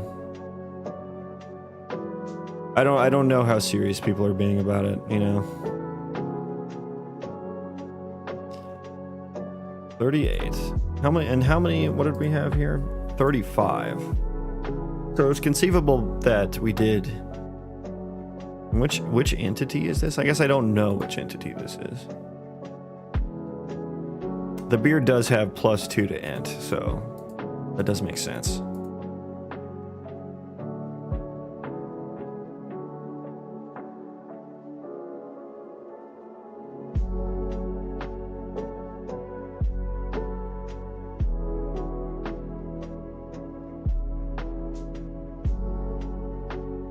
And these entities are stored in so many different places that I can't even like look. I can't even like reliably look up, hey, okay, where is this entity that's not in this map? I can't even like look that up reliably.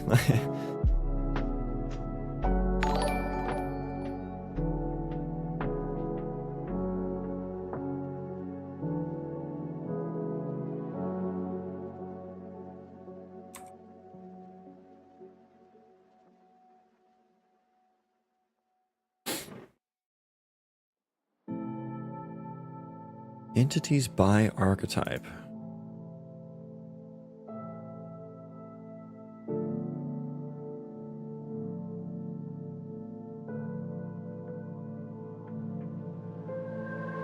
I will have found it and removed it.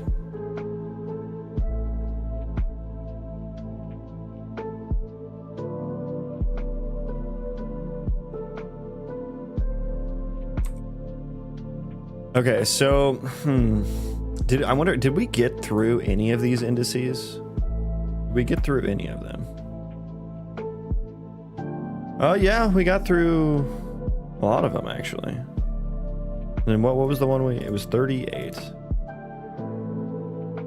We got through like 5, 6, 7. We got through 7.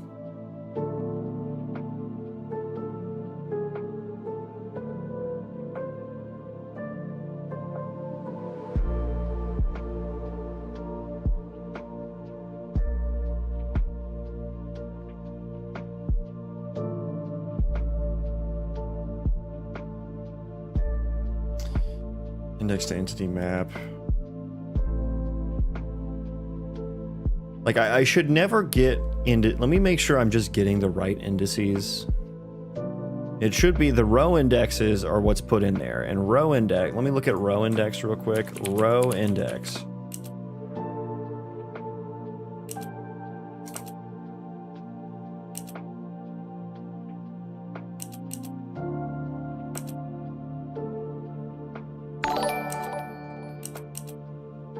Remove. It's really just for removing. Boolean, thank you for the follow. I was watching your stream yesterday. I was lurking a little bit. I got raided over. Welcome in.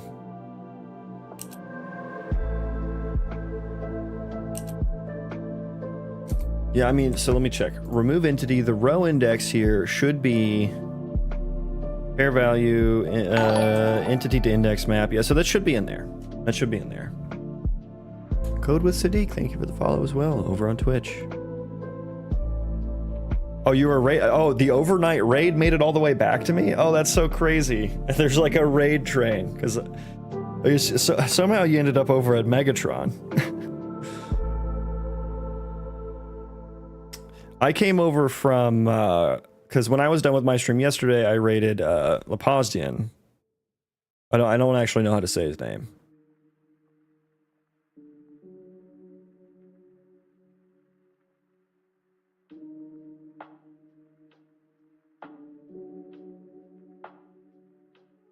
So that's how I got over. But yeah, it's so funny. Like sometimes you leave a Twitch stream going, and then you don't realize it, and you come back the next day, and it's like on some random ass like streamer you'd never. It's like on some like VTuber, woo shit or something, and you're just like, what the fuck was I watching? Sometimes. Not that there's anything wrong with that. There's nothing wrong with that. It's just a very interesting sequence of raids that happens that gets you very far from where you started.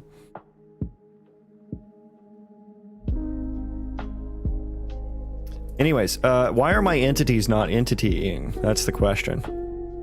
There's supposed to be entities here, and I'm not managing their spatialness properly. And it's going to be fucking difficult to find where that is.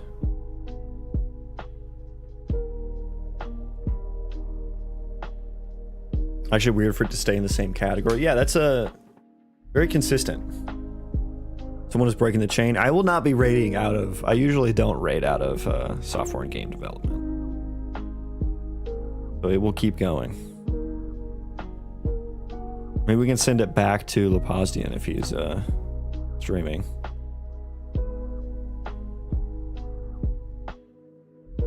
Yeah, what do I fucking do here, man? What do I fucking do? That's not what I wanted. I just wanted to look at nothingness, I guess. Is there any more information I can glean from the stack trace here? I have an index. It doesn't exist in this archetype. Why wouldn't it? Why wouldn't it exist in this archetype? The archetype is a pointer. It is stored. The archetype does get updated. I guess maybe let me look for... Where else would archetypes get updated? Move to here. Yeah, so I mean, just on any add entity data or remove entity data. But I thought I had all those. But I had all those locked down. Remove entity data, we put it there.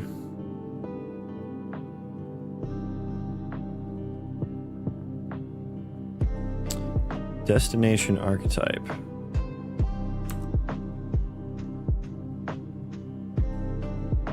Entity to chunk map. If it has not been maybe it hasn't been partitioned yet? I don't know.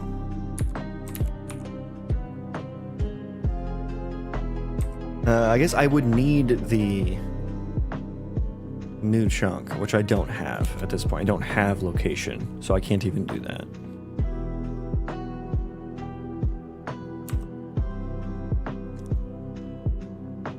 Spatial grid finder add. We add an indices and row index. I wonder, does this not...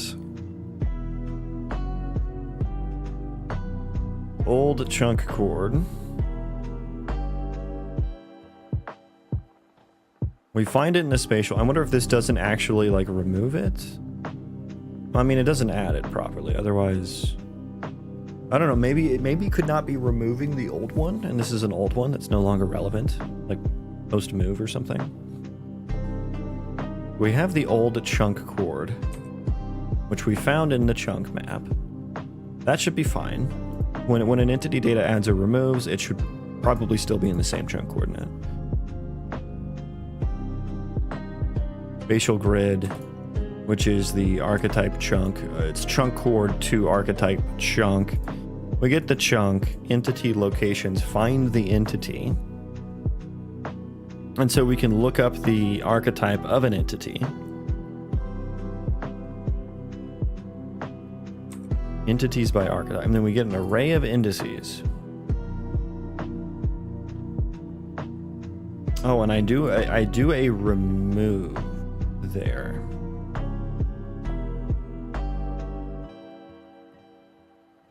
Not a remove add. And that is correct, but that's going to search through the whole array.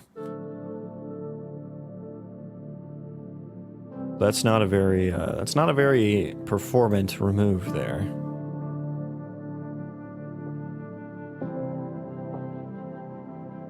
But all of that seems correct.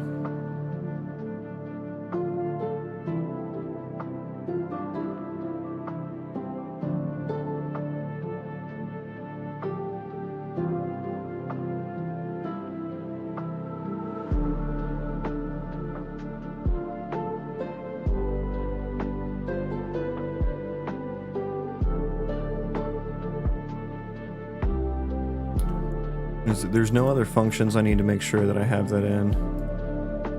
No, I don't think so. Just add and remove entity data.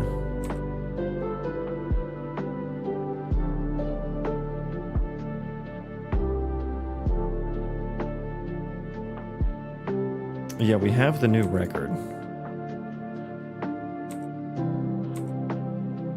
Oh, we have the new record.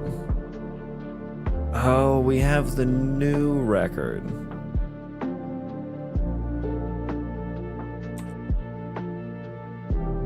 Oh, we have the new record.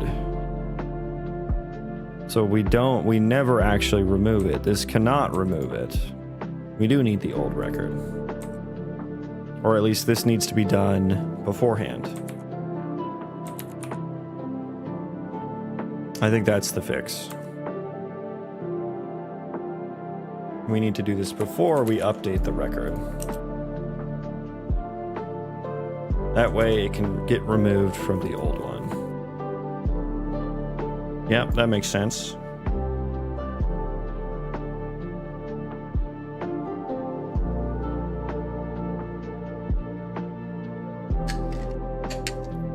Okay. Let me grab a little sparkly boy here.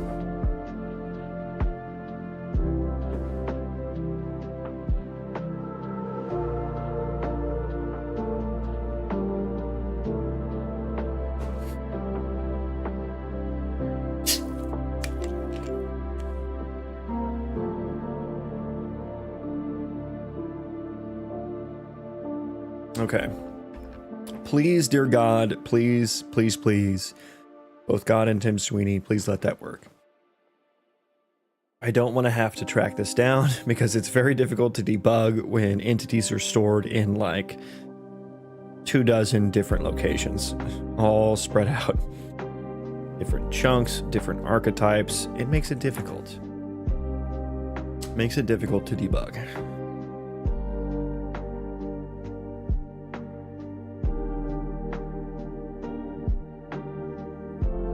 Pray for me.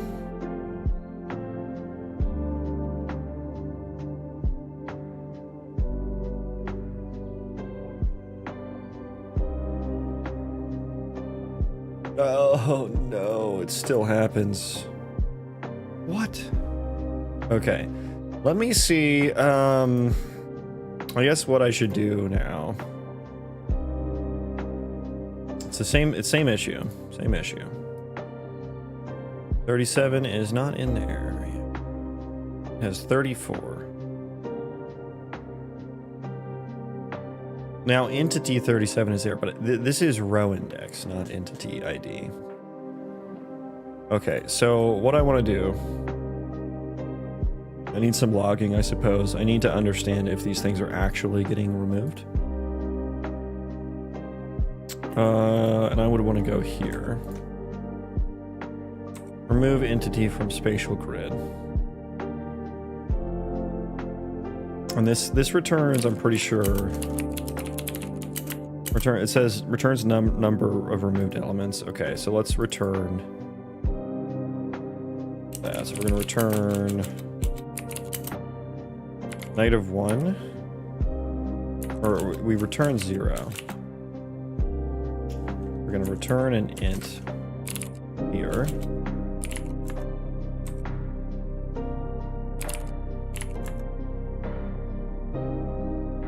Num removed equals 0. I want to know if things are actually getting removed here. Okay, so we're going to return that. And then here,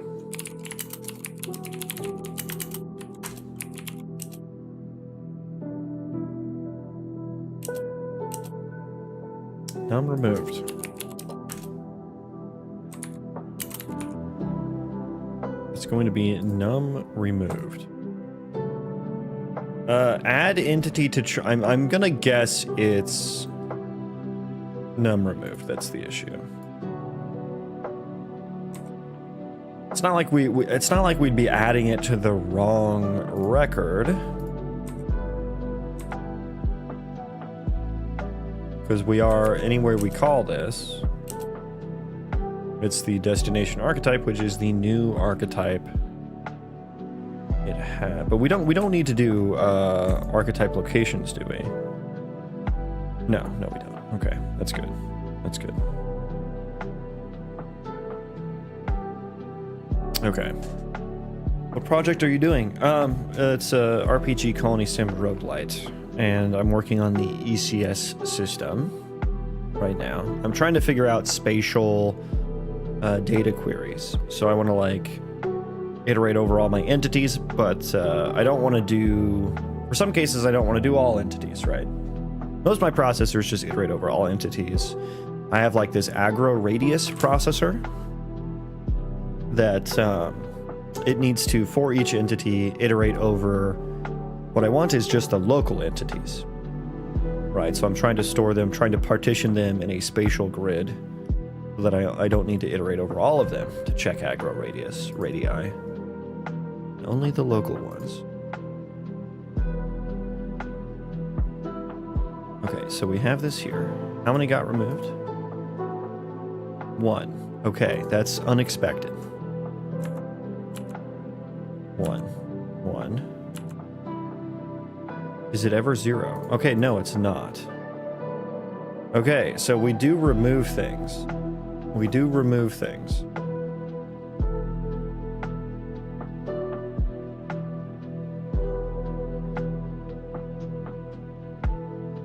Okay. This makes me think I'm using like the wrong index or something. Indices. Let me look through this real quick, and let me look at what indices we grab. Indices.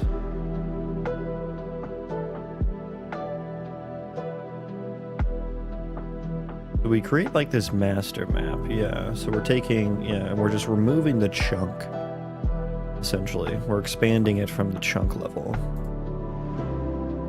Chunk entities by archetype. If this chunk has archetypes in it that require, that's kind of expensive. It's kind of expensive. I just need to get this running though, and then I can make changes there. Just get this working first. Make it work. Make it good later. Then I would want to append all of the arrays in entities by art. Let me make sure I'm adding entities by archetype. Find or add. And then we add record.row index. So let me make sure that this is getting called with the right records. Update entity in spatial grid. Record. Row index is I. That's not fucking correct. That is not fucking correct.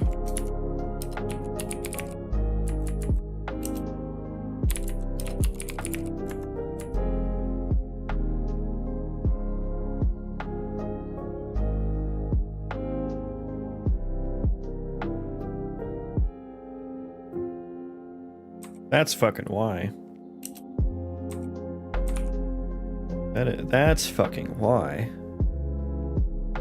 But it has to be why, right?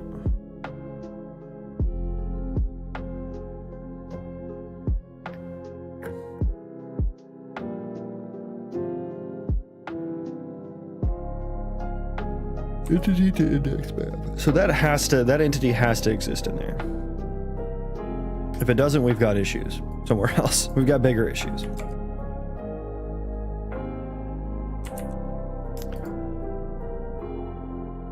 I'm like 99% sure this is gonna fix it. Okay. Get rid of that. Fuck, it didn't fix it. What?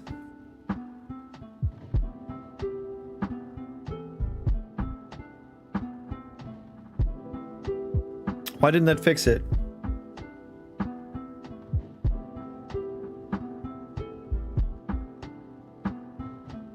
$34, $39. I am new and I'm wondering if AI really impacts the game dev industry. I mean, I don't work in the game dev industry, so I wouldn't have that direct of knowledge on that. I do work in software engineering. And I can say, you know, AI, I think most programmers use AI on some level. I think most probably just use the AI autocompletes. They don't just like use AI to write their code for you. But the AI autocompletes are quite nice.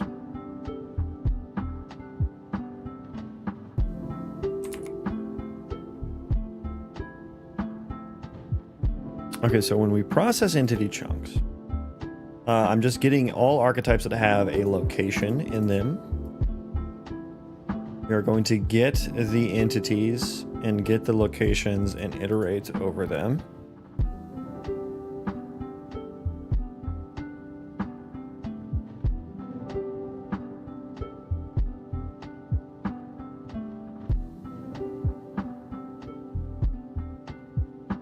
Entity to index map. Do I use this anywhere else?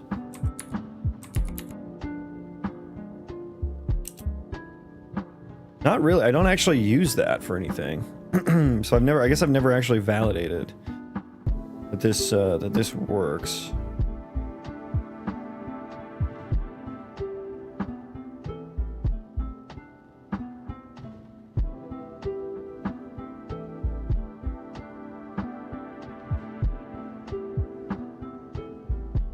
Last index, yeah. So we're doing the remove at swap.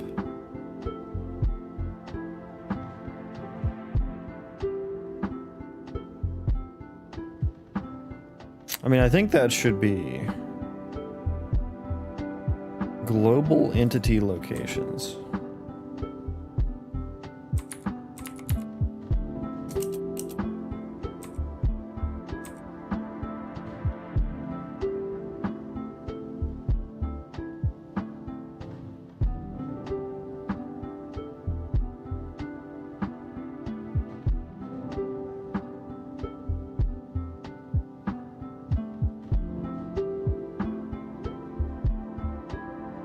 I mean, I could look it up there, the row index there, but the row index is on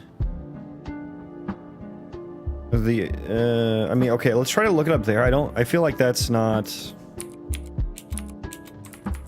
global, or what was it called? What did I call it? Entity locations for entity dot row index.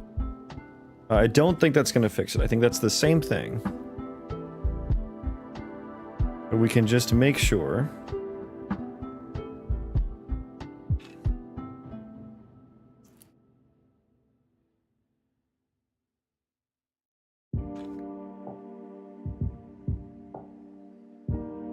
Let's see if that... Oh, I hope this just works. I would really like this to just work. No, it doesn't. No, it does not. I did verify that things were getting removed.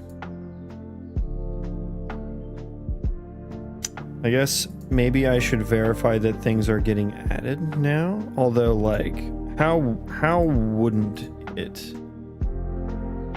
get added?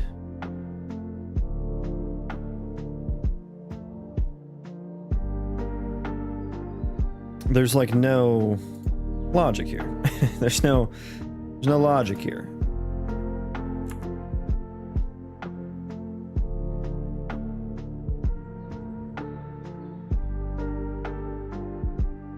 Update entity, spatial grid archetype.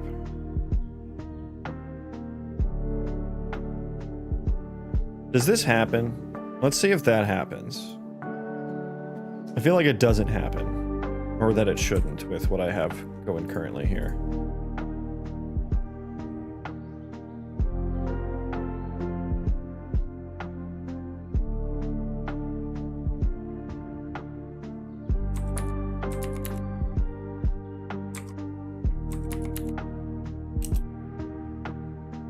Entity, yeah, okay.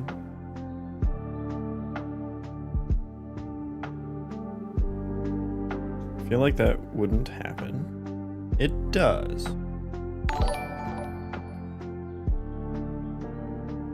Oh, for the player. Okay, that makes sense. That makes sense. Thanks for the subs, guys. Welcome in. Welcome. Appreciate y'all. Appreciate y'all. Okay, so is it maybe the player like isn't? Is it the player? Player is the first entity, entity 0.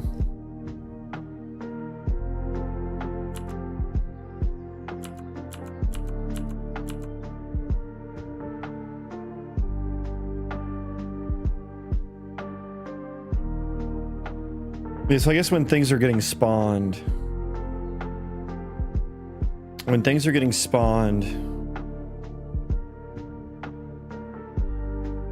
they don't have a chunk yet, so they're not in the maps yet.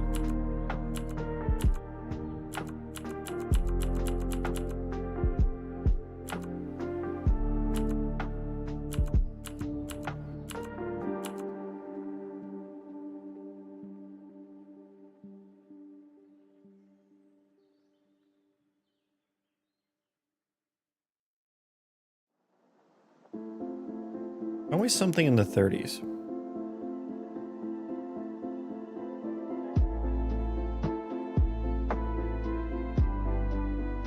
Okay, I need to go back and just validate all assumptions that I've made.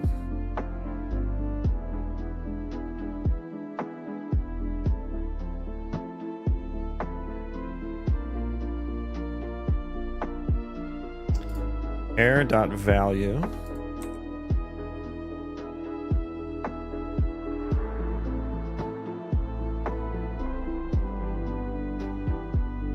Add entity to chunk. Record.row index.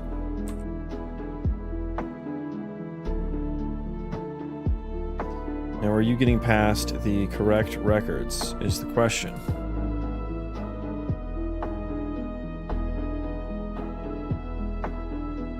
Update entity and spatial grid. Record.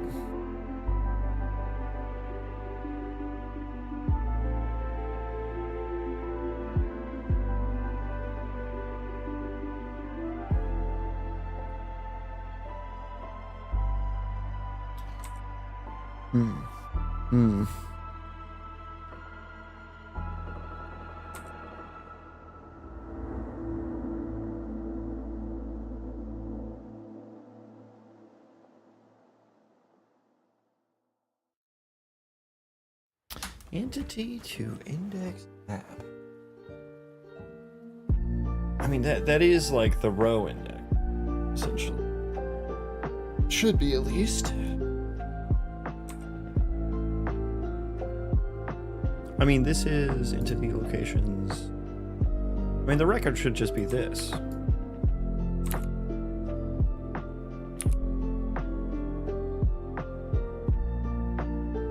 Is entity locations updated properly? Ooh, or no, it wouldn't be.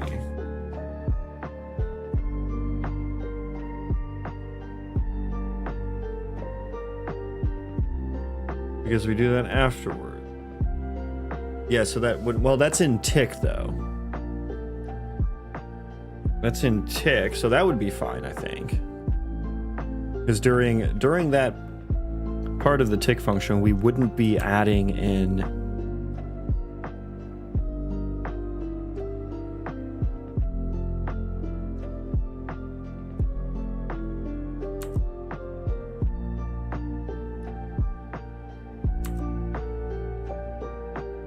and then we look up the entity location. That's how we get the record and remove everything. Okay. How to optimize the rendering time for so many objects? I use instanced static mesh components. Yeah. That way there's only one draw call per mesh type. And then they're also nanite as well. So that handles distance culling type things.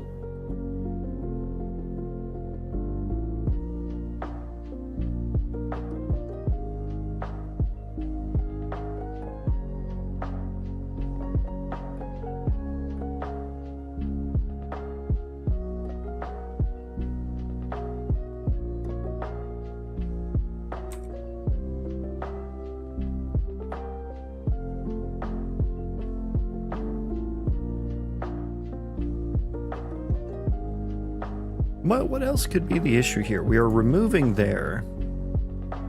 There's these like phantom row indexes that are not updated properly. Okay, how else could I track this down? How else could I like isolate what's happening here? Archetype get entity is entity to index map.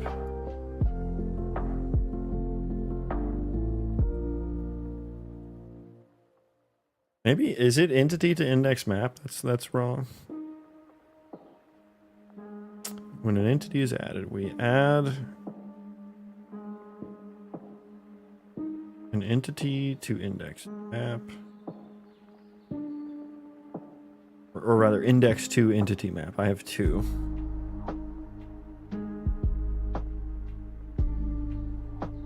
Okay, thank you.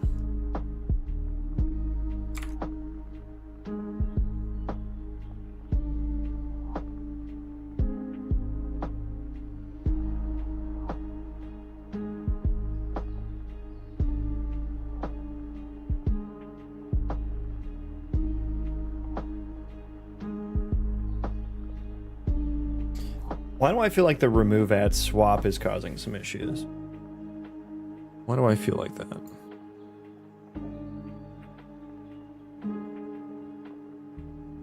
And swap it with the last one, and then we go last entity equals the new radius. And then we update the global ones to that one as well. So yeah, those are the same. Then entity to index map. We remove entity to remove.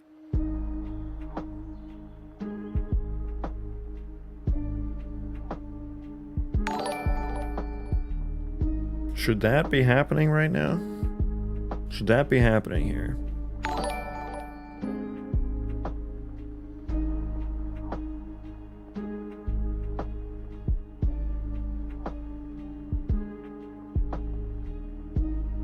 Then have it on destroy entity. We also source index.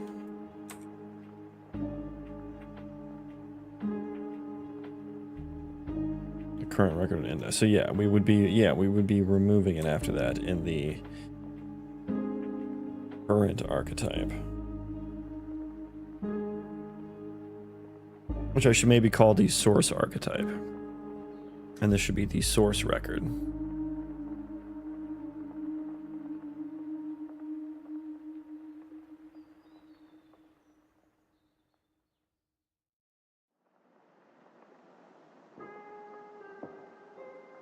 This is Unreal Engine.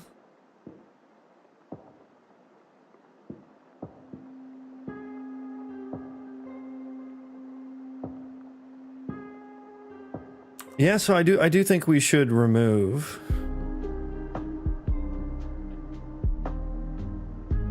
Yeah, it's gonna be a gnarly one to track down.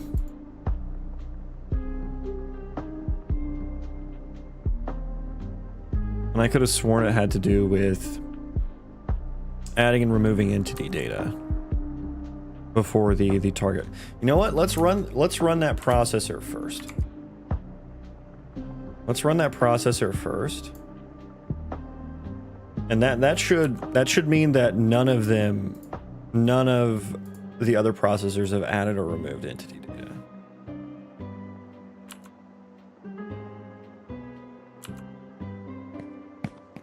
Yeah, okay, so now it's working. But I guess that kind of tells me what the problem is.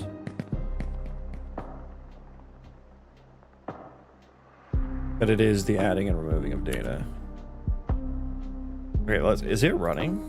Let's trace it for a moment here. Okay, so it ended up happening anyway. Interesting. Interesting. It ended up happening anyway. So does the tick process not update entity in spatial grid? So it only processes it if the spatial grid changes, not if the archetype changes. Will you publish a game when you finish? Yeah, if I finish in 20 years.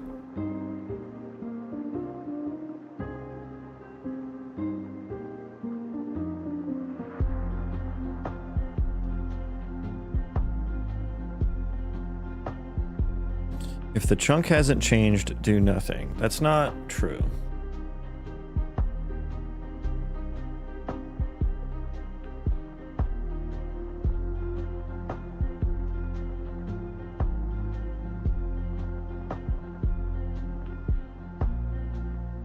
That's not true.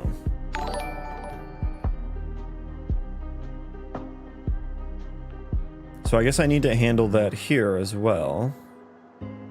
And I mean, I guess I need to remove and add every fucking time, honestly. This should just be else. And then that way, I mean, it's extra work, but like,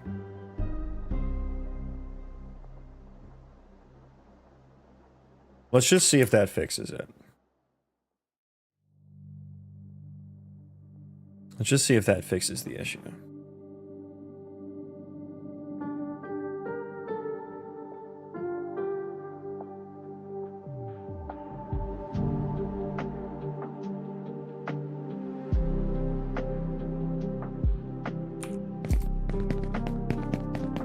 Uh-huh. Okay. It was after it ran for a second, too, so... Everybody spawn. Everyone is spawned. And it happened again. Fuck. Fuck. You have a lot. You have a lot in there.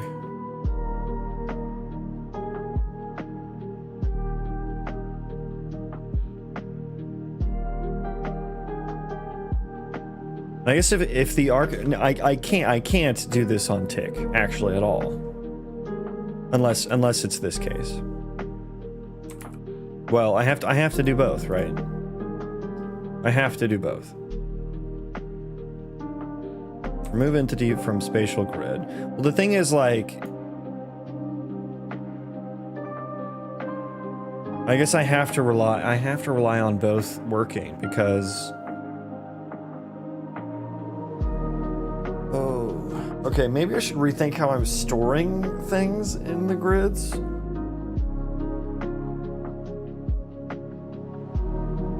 Is this that much efficient? That much more efficient? Is this any more efficient than doing the ad hoc, data lookups? I mean, I think so. I think it's at least a bit. I would really like this to work so I could test that and make sure that it's more efficient before I get like too deep into this.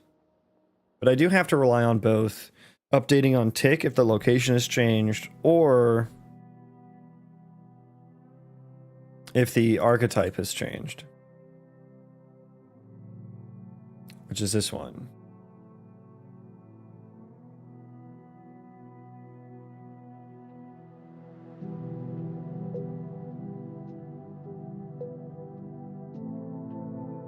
How does it get out of sync though?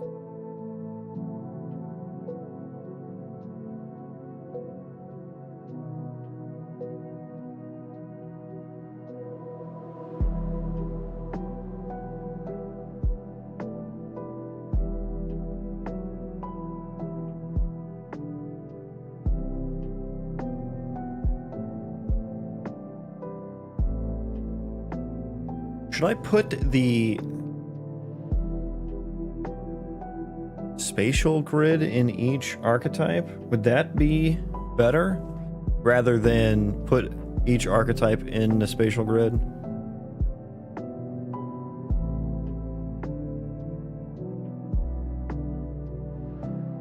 And then the archetype would control the spatialness first. And so what would that mean for what this code looks like? We'd have our archetypes within the archetype. I mean, there would be like a grid.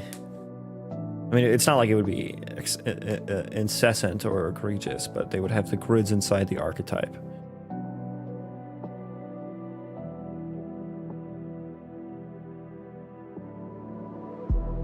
Maybe I should do that. Entity to chunk map, chunk size. Let's move this here.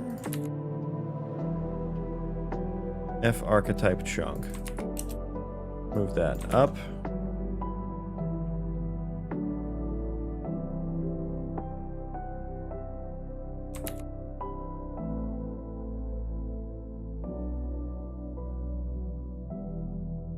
And I like having my members up at the top. We're gonna do that.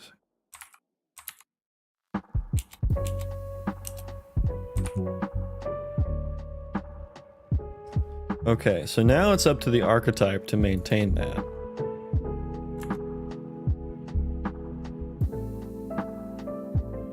Now gonna be up to the archetype to maintain that, I think. Process entity chunks for any archetype that has a location in it. I guess we would just call that archetype.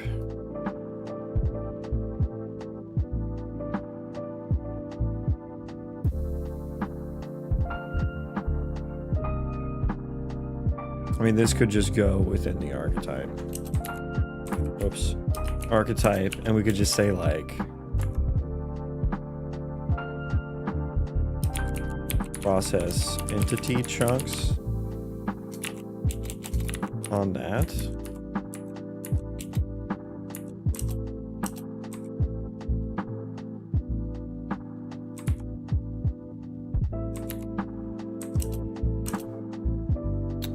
The process entity chunks, let me copy, basically just copy all this in there.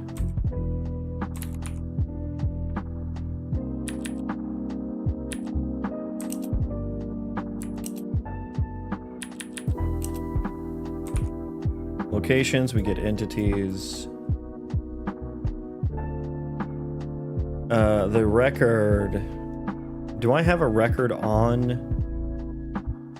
No, but I do have entity to index map, which is really what we want. We can just create a record where it's like this and entity to index map entity. It's really just what we want.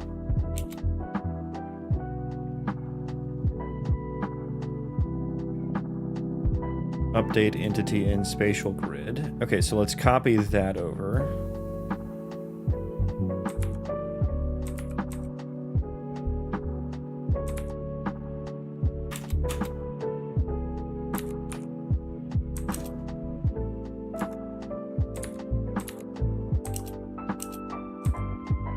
I guess I don't really need the archetype record to be passed in there anymore. I just need the location.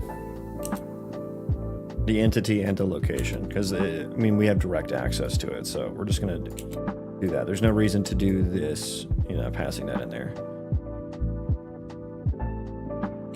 Just entity and location. Location of chunk cord. Let's grab that now.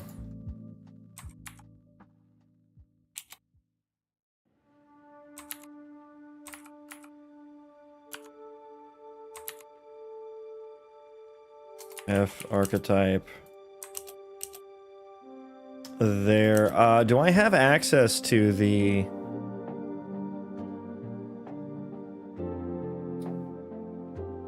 chunk size here?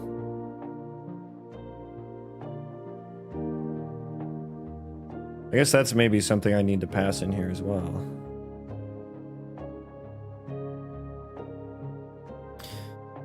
We're using for the screen follow. It's just called. It's a OBS plugin called Zoom Follow Mouse. That does it.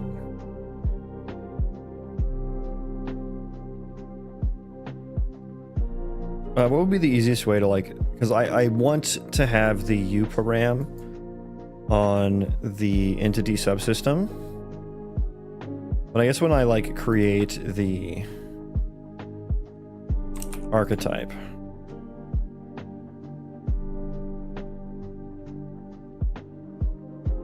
we can just probably set it.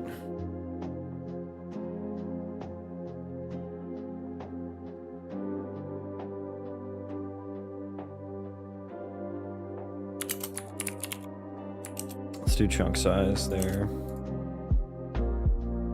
Do float in chunk size.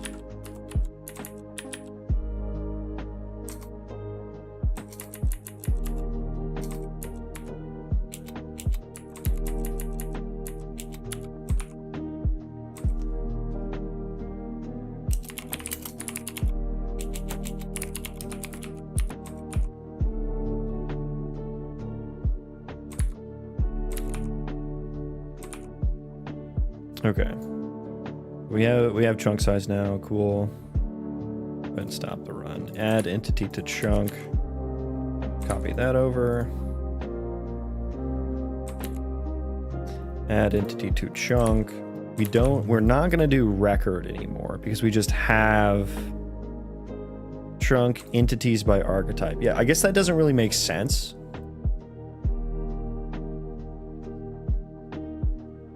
And the spatial grid should just be the T array, right?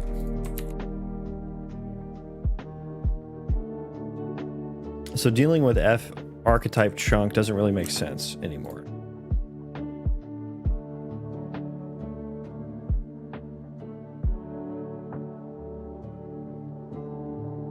We shouldn't need the record anymore.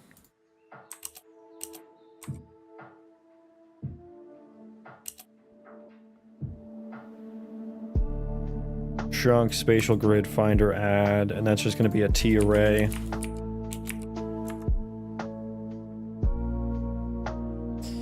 Which I guess is a int 32. The chunk is now just like entities in chunk. Entities in chunk.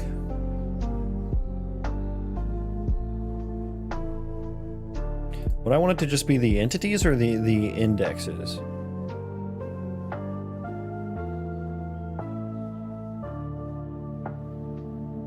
I think we still want the indexes there. I think that's a more straightforward lookup. Just call that indices. We skip that, and then we just add index to entity map of entity. No, wrong one. We do that. We do that. And then, yeah, override wherever it was in the old one. Distron, thank you for the follow over on Twitch. Welcome in.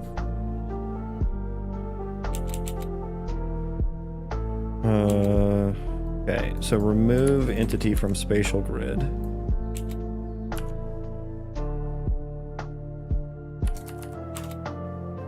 Remove entity from spatial grid. Yeah, move this over.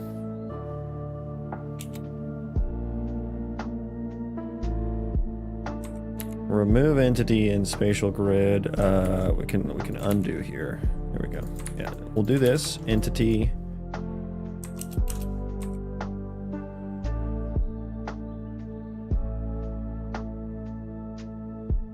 Entity chunk map. We have the old chunk coordinate.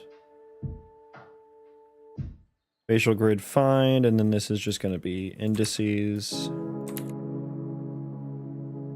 Skip that middle layer. We skipped 2 layers here, actually. So I feel like this is actually slightly more efficient because we're just doing less lookups.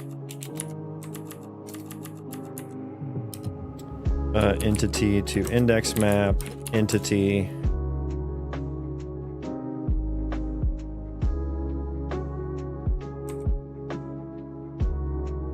Find. Oh, this is a pointer. Right. Oh, right. I thought Tim Sweeney was our Lord and Savior. They could both be lords and saviors.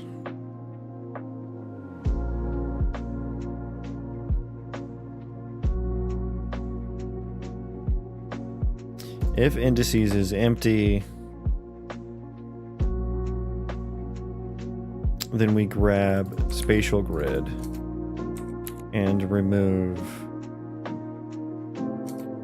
old chunk cord from it.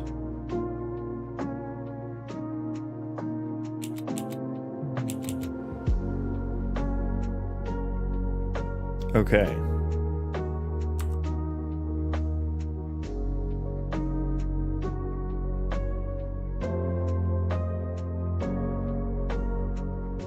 Destroy entity.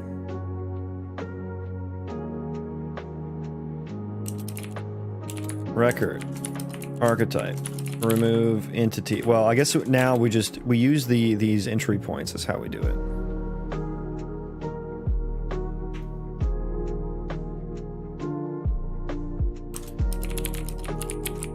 Remove entity from spatial grid, entity to remove. That becomes very simple.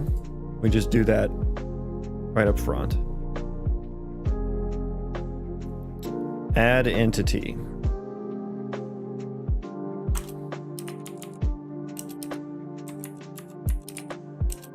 Add entity to wait.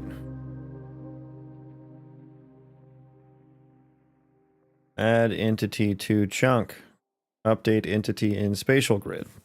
I guess if we're adding a new one, I guess it would have to wait until next tick, because then we don't have the location from this perspective. We would need like the old location.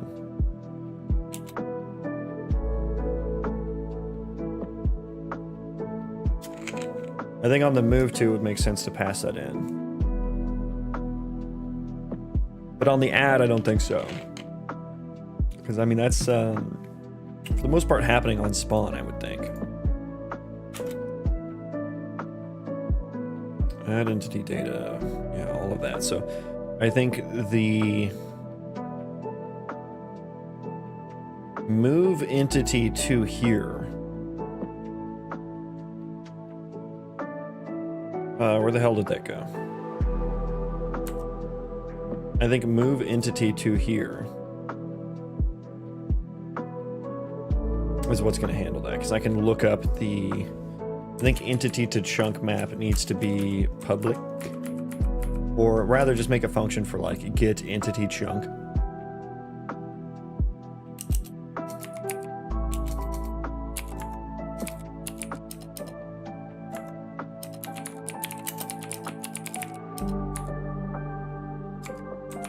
Yeah. We can just do find.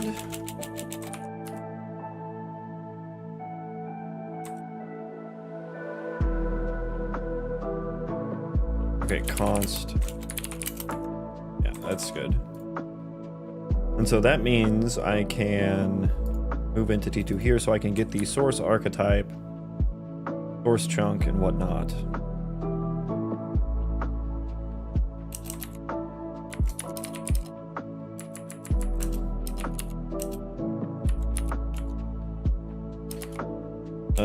Const f-int vector chunk chord equals, needs to be a pointer.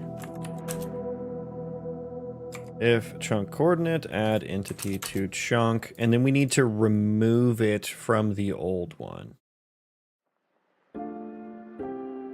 So then source archetype, remove entity from spatial grid. That's what happens on move.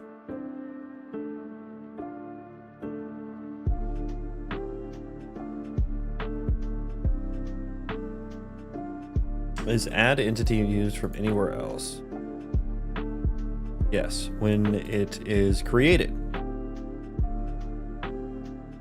But I think I don't need this anymore, because then we're just handling it in move now.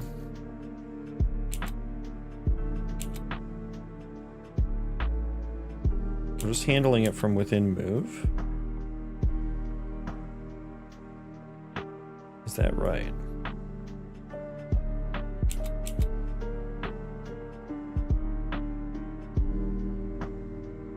For each in radius. Okay, yeah, so this is going to need to change now. Chunks to check. I guess I need to check the archetypes first. Now. So we're going to do this.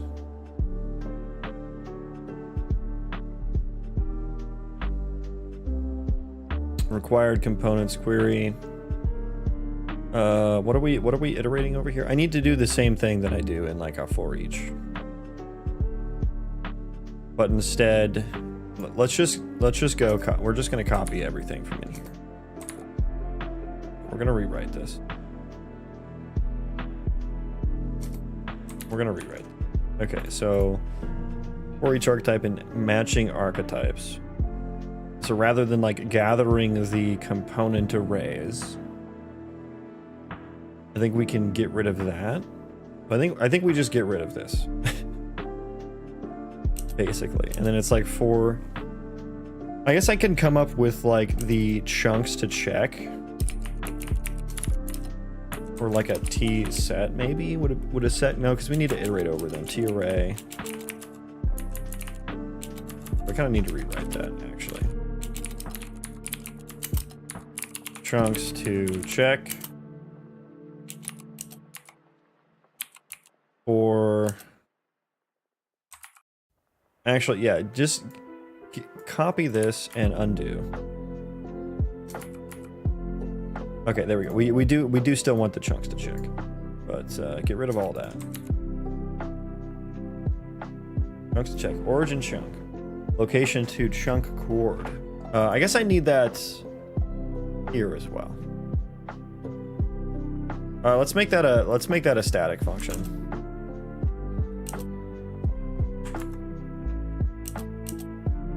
Make that a static function on... We'll make it static here. Pass in chunk size.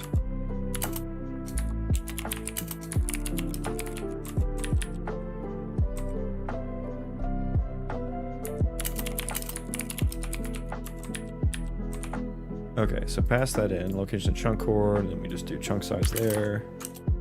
And then I can do the same thing here.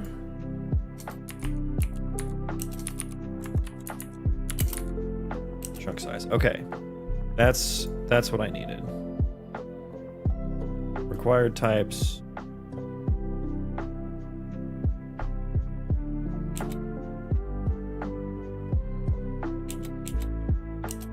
Okay, for each matching archetype, I need to, I guess we're gonna create the T map here of like,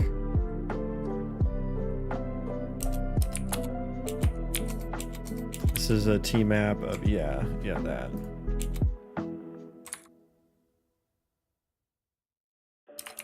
Archetype. I guess I need like a for each. Do I need to iterate? No, I'm not gonna iterate through each entity. I'm gonna get entities in chunk is what I want.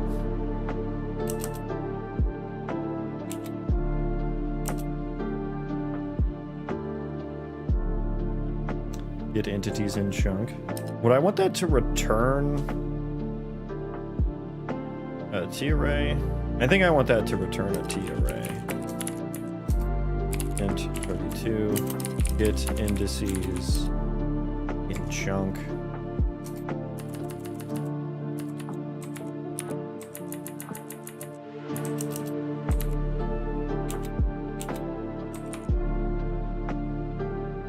So I would want to get indices in chunk. Well, we need to do for each for the chunks to check.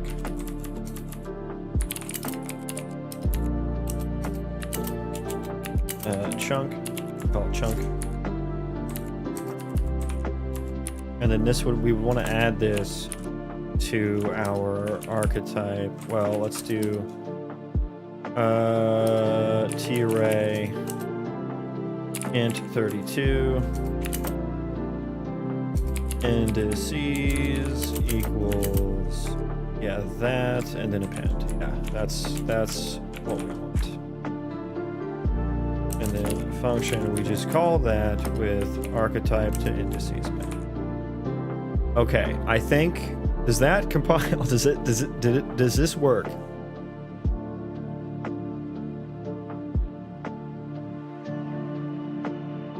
I don't know. I'm gonna compile that. I'm gonna BRB.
Okay, let's see if this works.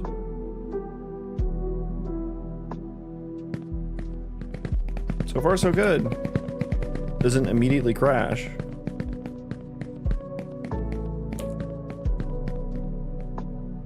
Not immediately crashing.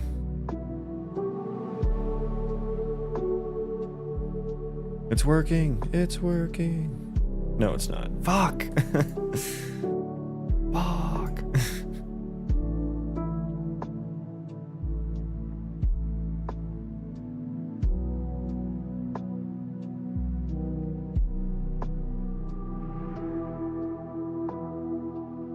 Okay, so that change didn't help us at all. We have an index, 236.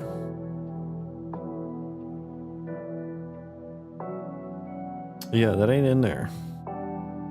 What case am I missing here?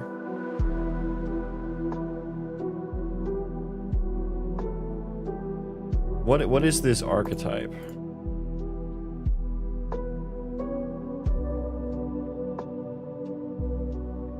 Yeah, so I guess there should only be 2 different archetypes.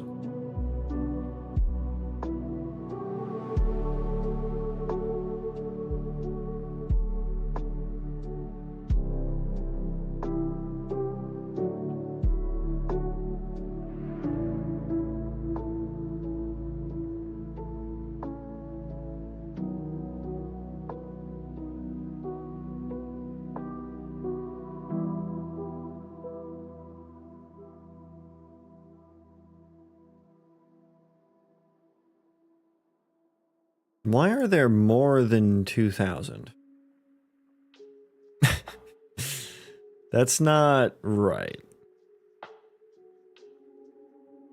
These indices should total to 2,000.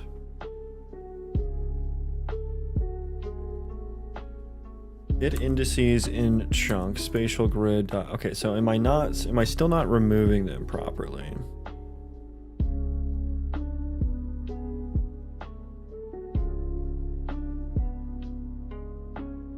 I can add it to the chunk. Spatial grid, find the indices. We can remove indices. I'm adding the same index in both. Remove removes the item. It doesn't remove at. And that is correct. That is what I want.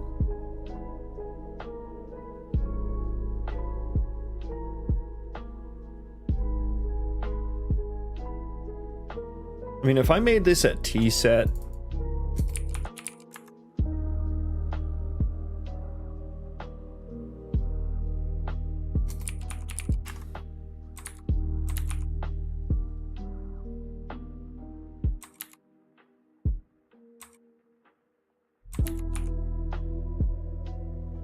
of course I can't append. Make that a T set. Make that a T set. And rebuild. Does that fix it at all?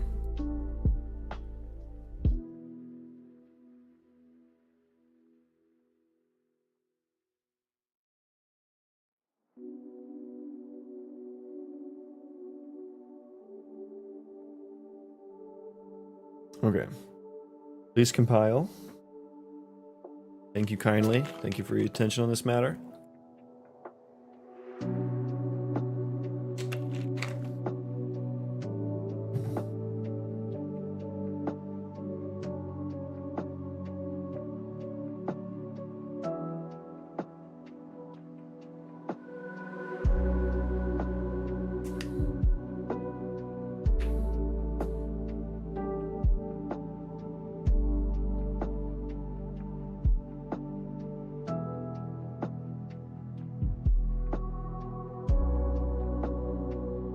I actually kind of feel like the FPS was slightly lower with this incarnation, where I put the spatial grid within the archetype.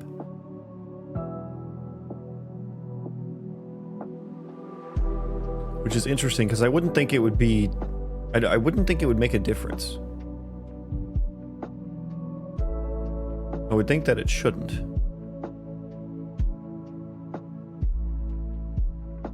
Run it. Run it. We'll see if those index lists are smaller. They should be.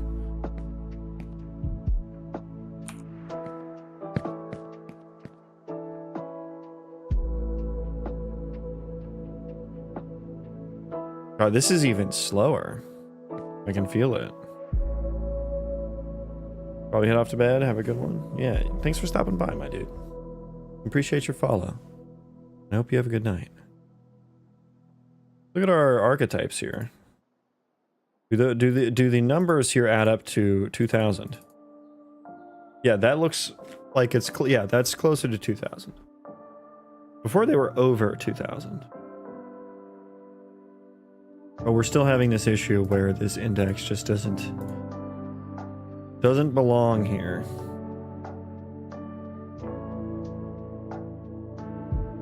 What if I put entities in there? Would that make it better for me?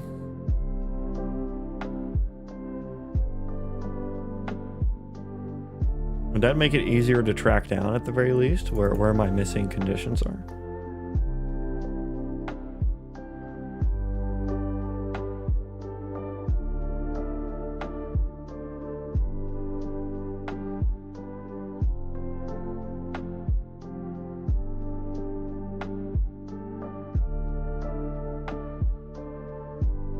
Index to entity map.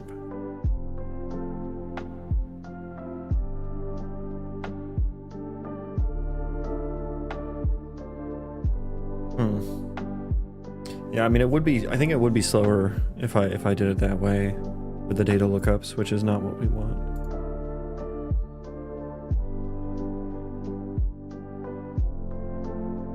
What am I missing?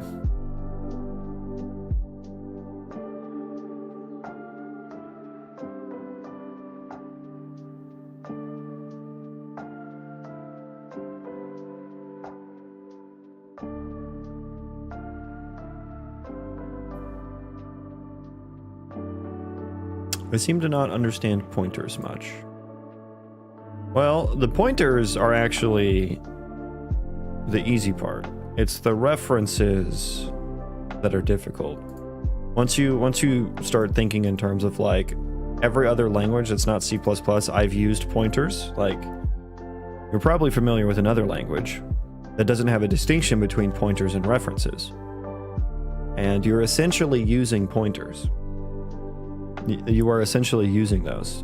It just hides it from you. Everything's a pointer in other languages. And so the complicated part is actually the references, because that's what you're not used to working with. So to me, it got a little easier when I finally understood that.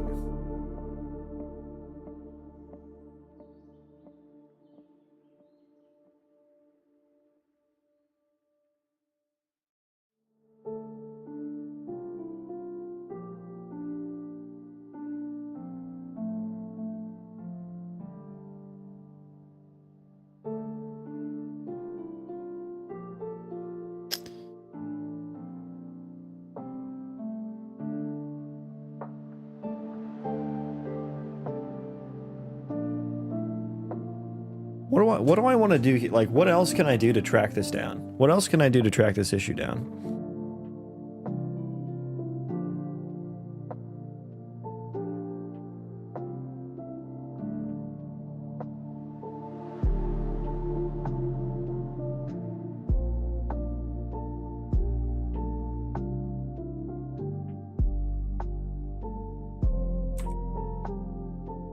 I mean, it has to be in the move to here, right? Let's make sure.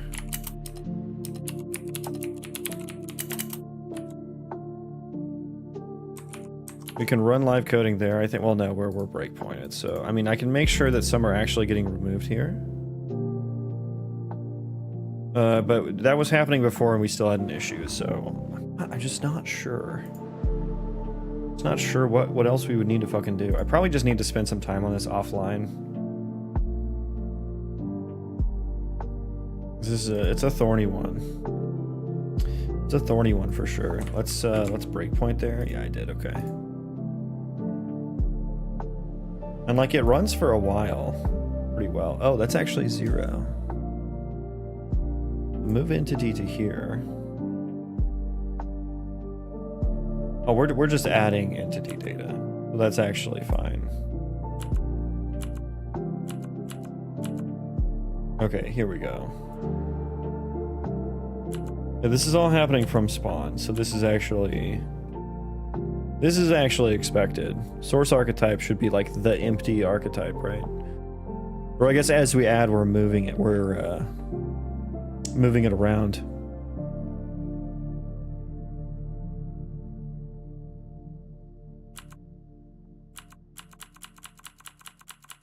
Yeah, so we're not going to be removing any for a while.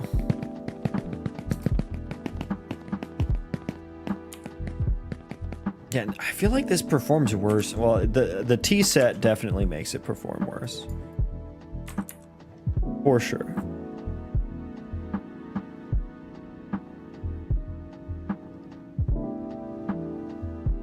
Wait, hang on. Stop. End. I just thought of something. Let me look at this again. We have our matching archetypes.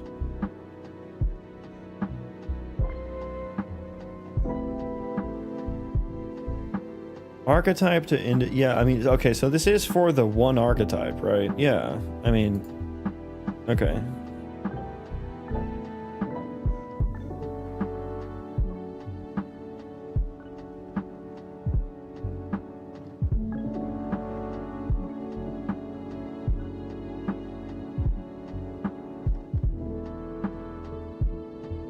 Okay, so what the fuck, man? What the freaking frack?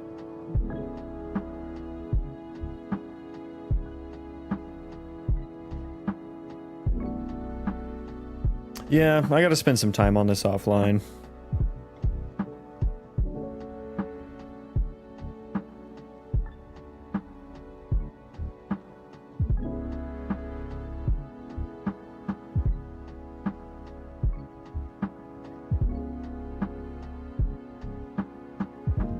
I gotta work on this offline. Because this ain't making no sense.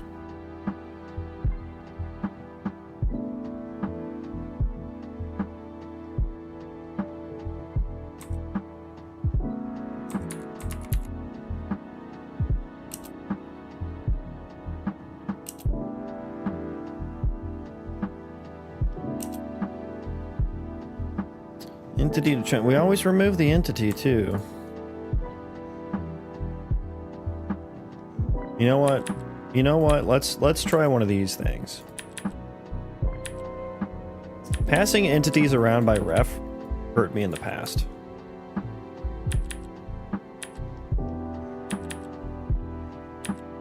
And that's because I'm moving them around in the archetypes.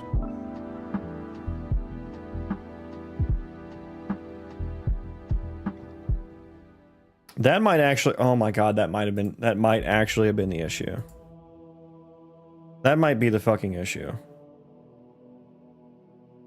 Yeah, I think that might have been the issue. You don't take help from GPTs? I don't take help from ChatGPT because ChatGPT is for normies.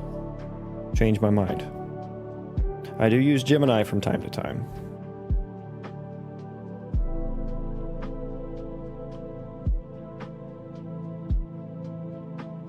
Yeah, this is kind of a complex issue. I mean, I'm sure it would give me some things to look into, but I don't think it would know. I think it would just guess at what the issue is, and then I would have to verify it anyway. So at that point, I might as well debug it myself so that I can have a better understanding of the system in the end.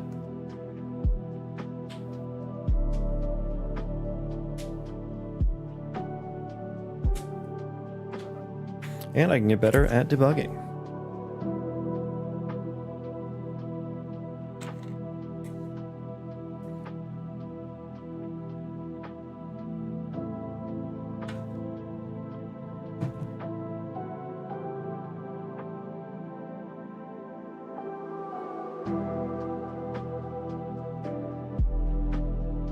I feel like this was it.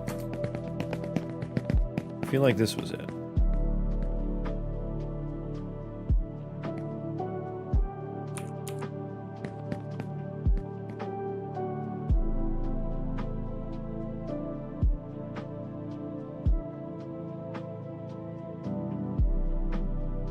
Yeah, I gotta change from that T set. It still fucking happened. Are you serious? No. Why, God, why? Okay, we don't even have all of the entities here. I mean, I guess maybe we weren't done spawning.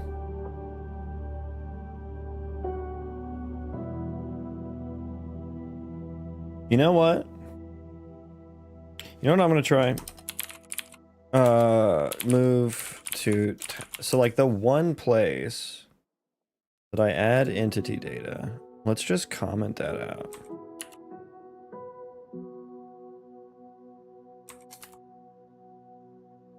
Let's just comment that out. So that's what's creating my two different entities.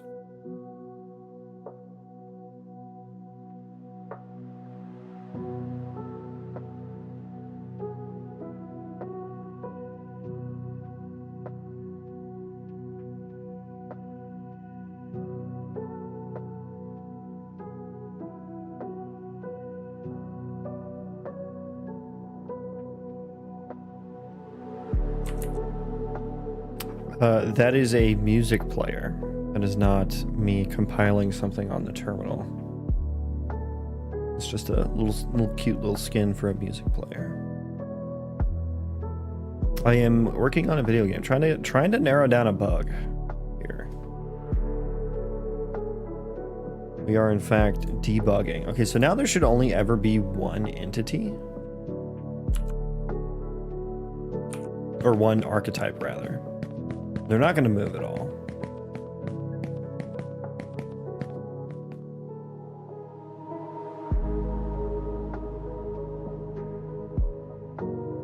We'll see if that like fixes the issue.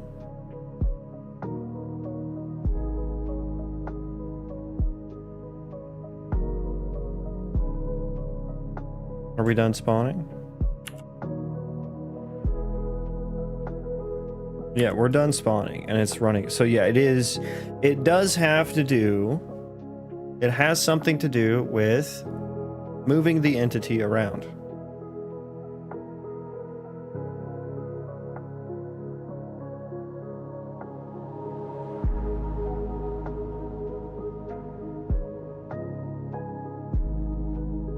It has something to do with that.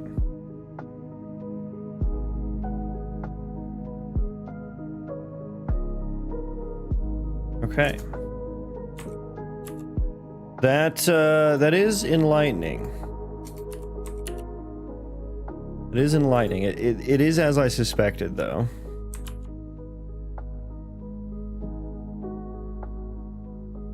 Yeah, I knew moving entities were troublemakers from the start. I knew it. Now, why is that an issue? Because I feel like I have all of my...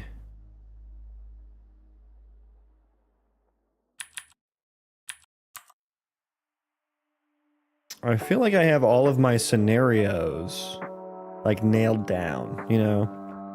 I can add entity to chunk.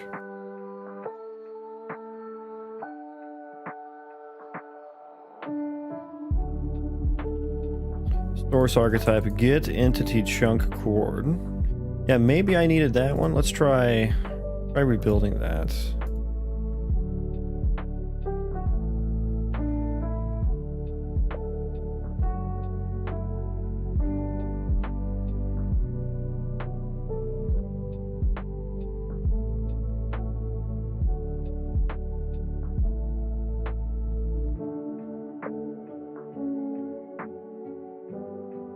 I'm gonna be upset if it was entities being refs again. But I'll need to make a mental note to not pass around entities by refs in the entity subsystem. Because the entities change their memory locations, and so hanging on to a reference of it, I think it like kind of just becomes invalid, and then I probably I have like missed removals and stuff. Because I'm not removing by value.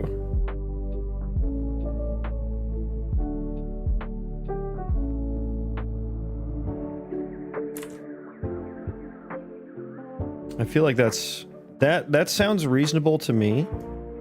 But there was literally only one function that had the entity reference on it. So it would be surprising if that were the case at this point. I think there's probably something else, perhaps.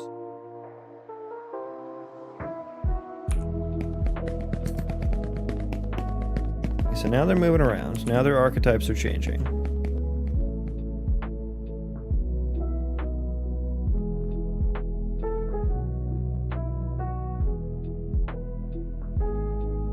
Okay, we're waiting. We're waiting. Was that really it? No, it wasn't. Okay. I didn't fucking think so.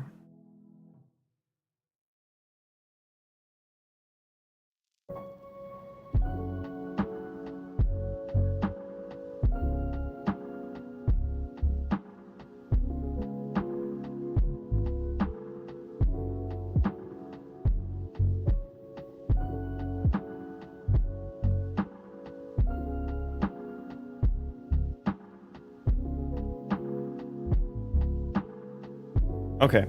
Yeah, I'm gonna call it for the day. I gotta get to work anyway. I'll have to spend some time on this off stream trying to figure it out. Let me find someone to send you guys over to. Now we have had a raid train apparently. I remember I got raided by Zed yesterday. I raided Lapazdian. Apparently there's been a bunch of other raids. And Boolean, and we made it over there. I remember his stream, and now Boolean got raided over here to me. So I'm gonna send you guys back over to Zed, who raided me yesterday. And he's back doing game dev. He's working on like a retro dungeon crawler, like kind of almost Doom-esque in a way.